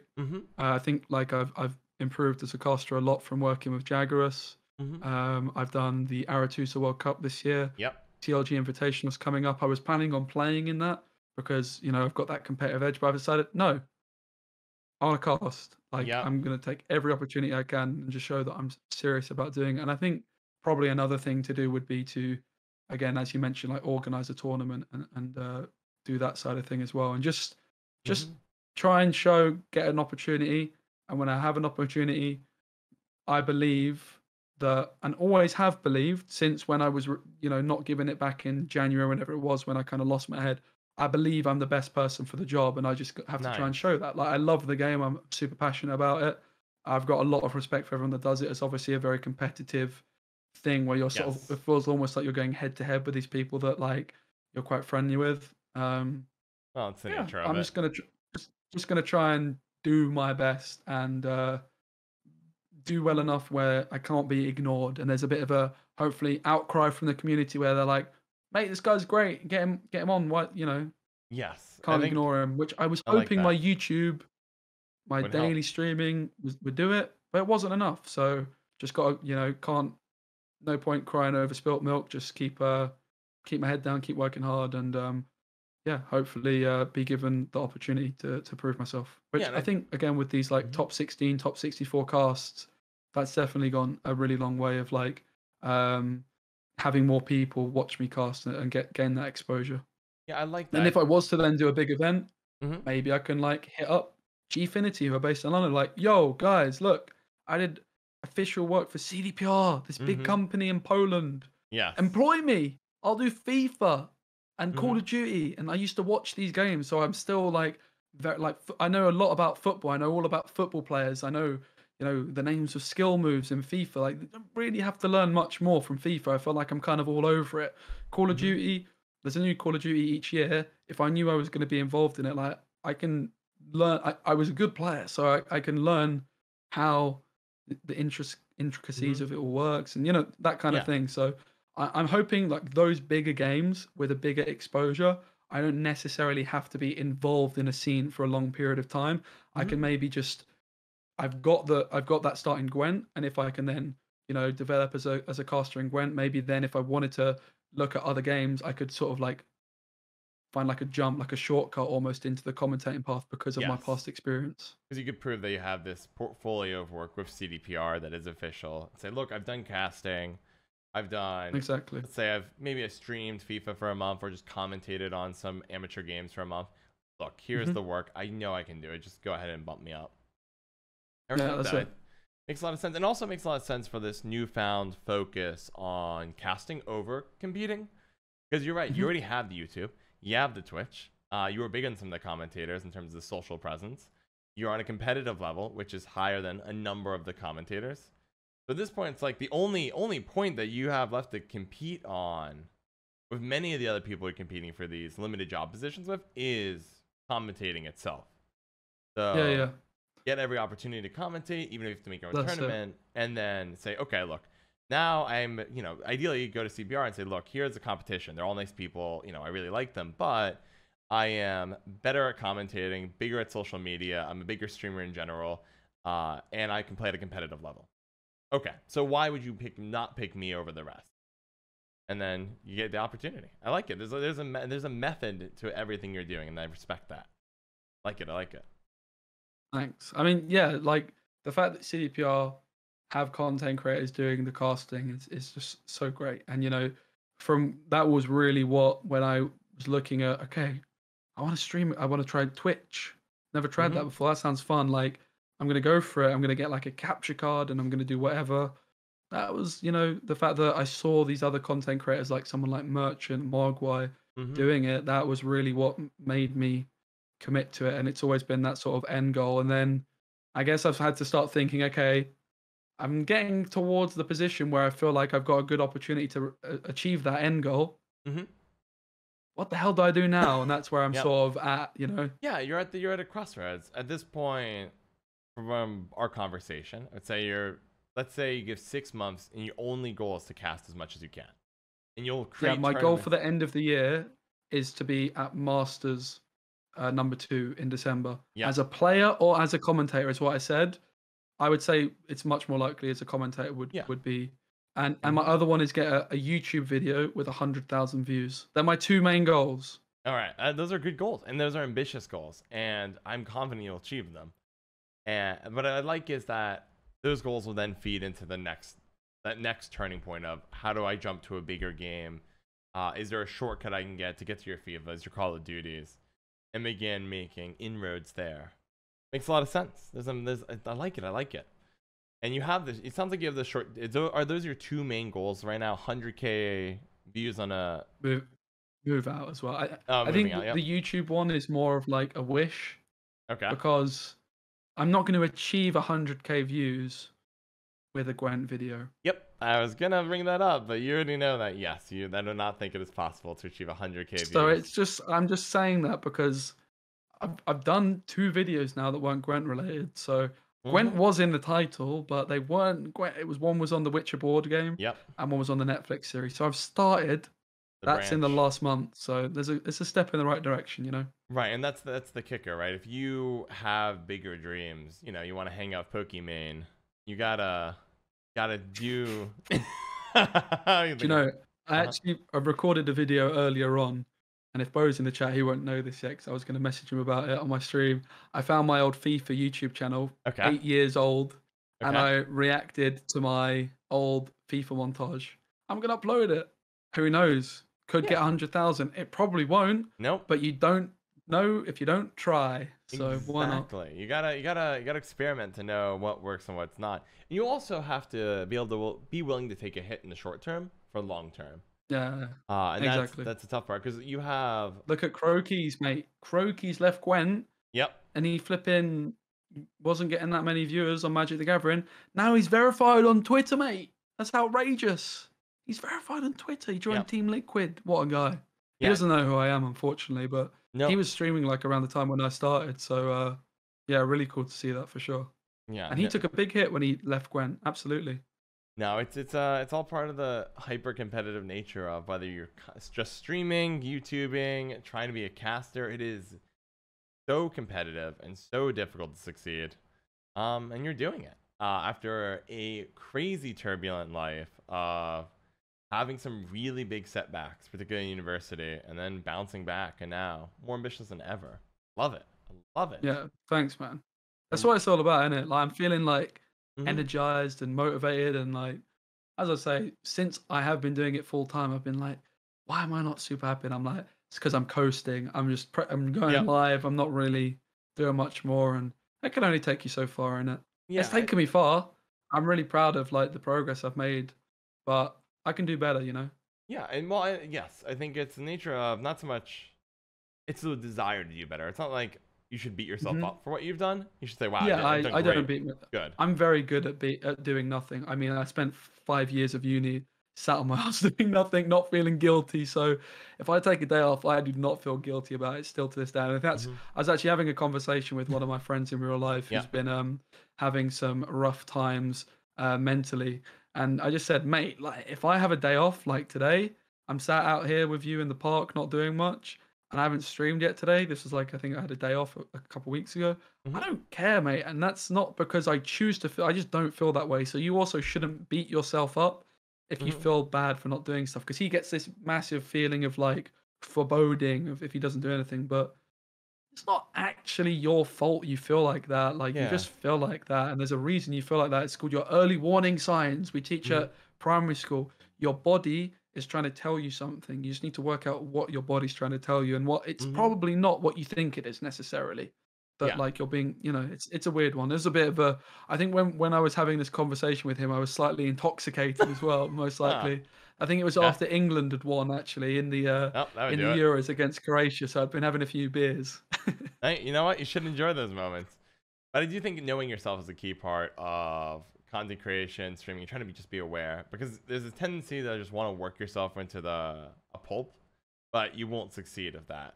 It's a lot more about, I think people overemphasize how hard you have to work in hours relative to how smart you have to be. You still have to put in a lot of hours. You have to live in your 60s and 70s. But those hours have to be done with intelligent effort. You can't just brute force your way to the top. Like, right, XQC, Pokemon, Scara, Disguised Toast, they got there by being smart, not by just brute forcing as many hours. I'm sure there's a bunch of streamers. And I see this in Gwent too, where it kind of breaks my heart, where I look at some of these names who've been around a lot longer than I have and a lot more active in the community. And my growth has gone up much faster than theirs because I'm sitting there trying to find my niche, find what I can do, and do all the right things. While a lot of times, a lot of people are just turning on a webcam and saying, I'm going to play Gwent for 3, 4, 5, 6 hours and then shut it off. I'm like, well, you've done that for 3 years. Nothing's changed. Yep. Yeah. It's interesting. Why don't we go ahead, take a few questions from the chat. I know the moderators usually gather them aren't here, but if anyone wants to just post a couple questions for Bessie here, happy to take them. I have a feeling I'm meeting with TLG in 20 minutes for the meta report, so we've got 20 minutes or so. I think it's pretty sure it's at 6 my time. Yeah, that's why I wanted to wrap it up here, because I know if chat had a question or two, now is the time. No or questions if they don't forthcoming. Yeah, no, or they might not, which is fine too. Actually, I have a couple from one of my mods was here earlier. Let's see. You get a best of 5 series in Gwent with anyone in the world. Who would you play? Freddy Babes. Nice.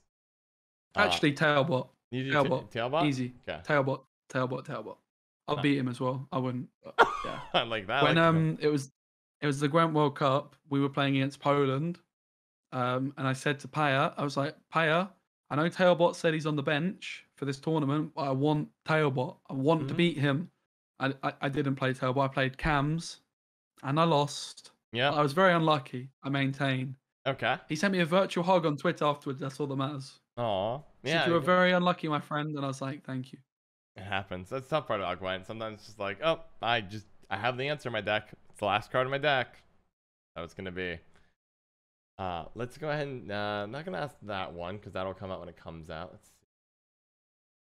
What happened to my voice? Does it sound good or bad? Your voice. I've got a new microphone, so I think you're coming in loud and clear. Probably what it will be, mate. Got the new microphone today. I can even come in real close, and it sounds supposedly like ASMR. This is great. It does sound I really haven't really good. sorted the mix out perfectly. I've gone from a USB microphone to like a very fancy one very quickly. It's a good jump. Let me ask you another question. In a year, where do you want to be? I want to be surrounded by girls in a pool with ice cream. Okay. I don't think that's what you actually want. So as a content creator in a year, where do you want to be? I'd like to be having fun, playing a game I enjoy. I like to be I don't know. I'd like to just improve. I'd like to be better. I'd certainly like to be doing some commentating. I'd like to be doing every single Gwent event as a commentator, without doubt. I like that. And I would like to. I don't think I necessarily would. I would either like to be the top streamer in Gwent, or I would maybe like to be experimenting with like other things. Nice. I like that. Either experimenting or just. I don't really know. Yeah. I don't really look that far forward. I'm much more short-sighted. I don't really have plans. I just sort of see what happens. It's like with the teaching. It just happened. It just fell into place. I'm gonna move soon. I haven't phoned up any estate agents, but I'm probably gonna move soon at some point, and then I'll move and hopefully I'll find a girlfriend. That'll be great because I've not spoken to a girl for like a year and a half. It's been rough in this pandemic out here. I've gone from being on a primary teaching course, John, to not going outside for like a year and a half. Yeah. Like primary teaching is like 99% girls. It was very easy to meet people. I didn't even do it then. I failed. I sat in my room instead. Yeah, I just want to say I'm not sure the girlfriend, your future girlfriend, is going to enjoy your ice cream dream in a year. I want to say there's a bit of incompatibility. Unless you find the right. I think they might. If they don't like me as I am, then I'm not interested. They can take me or leave me.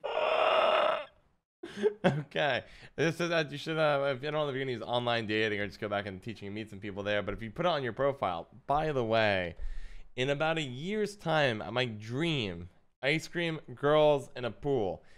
Gotta be cool with that. I've just not done that for a long time. I've not been in a pool, eating ice cream surrounded by girls. Or there could be guys there too. I'm just that sounds like fun to me, you know. I think for on a real note, like going and traveling and meeting a lot of the people that I've met this year, Green Knight, Freddy, Paya, Gravesh, Spivey, all these kinds of guys. I'm really looking forward to meeting and having a good time with. And yeah, I definitely would like to. I think like Masters is again. I have these sort of goals that I set, Yep. and I don't really look past them. And then I get there and I'm like, okay, what the hell do I do now? Which maybe isn't the best, but I think it's kind of fine. Like, okay, I'm going to be a Gwent caster. Okay, if that happens, when I get there, I'll work out what happens next. There's kind of a rough path that just opens up some more doors, and we'll see what doors open. You know. Okay, I'm gonna be at Gwent Masters 2 at the end of the year. Where does that leave me? You know, I'm not sure, but it leaves me in a good spot. So we'll just see what happens from there. You know. No, I respect that. I makes a lot of sense, and it's been working for you, so I respect that. A year's too long for me. I'm too short-sighted. I just like so often like I'm just a last minute kind of guy in life. Like I'll rock up in the morning, I'll know roughly what I'm teaching, but I won't like be that guy that's like spent all night like making these handcrafted resources for a lesson or something. That's just not me.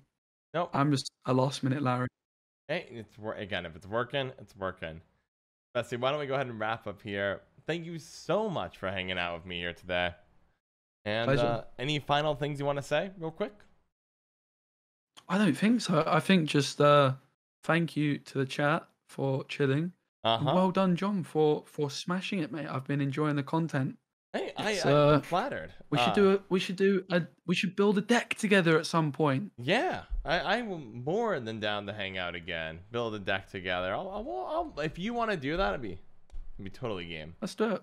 All right, consider it done. Also, I want to say one thing. You mentioned one time, remember the Freddy Babes following you story, where it was like this flattering moment to you?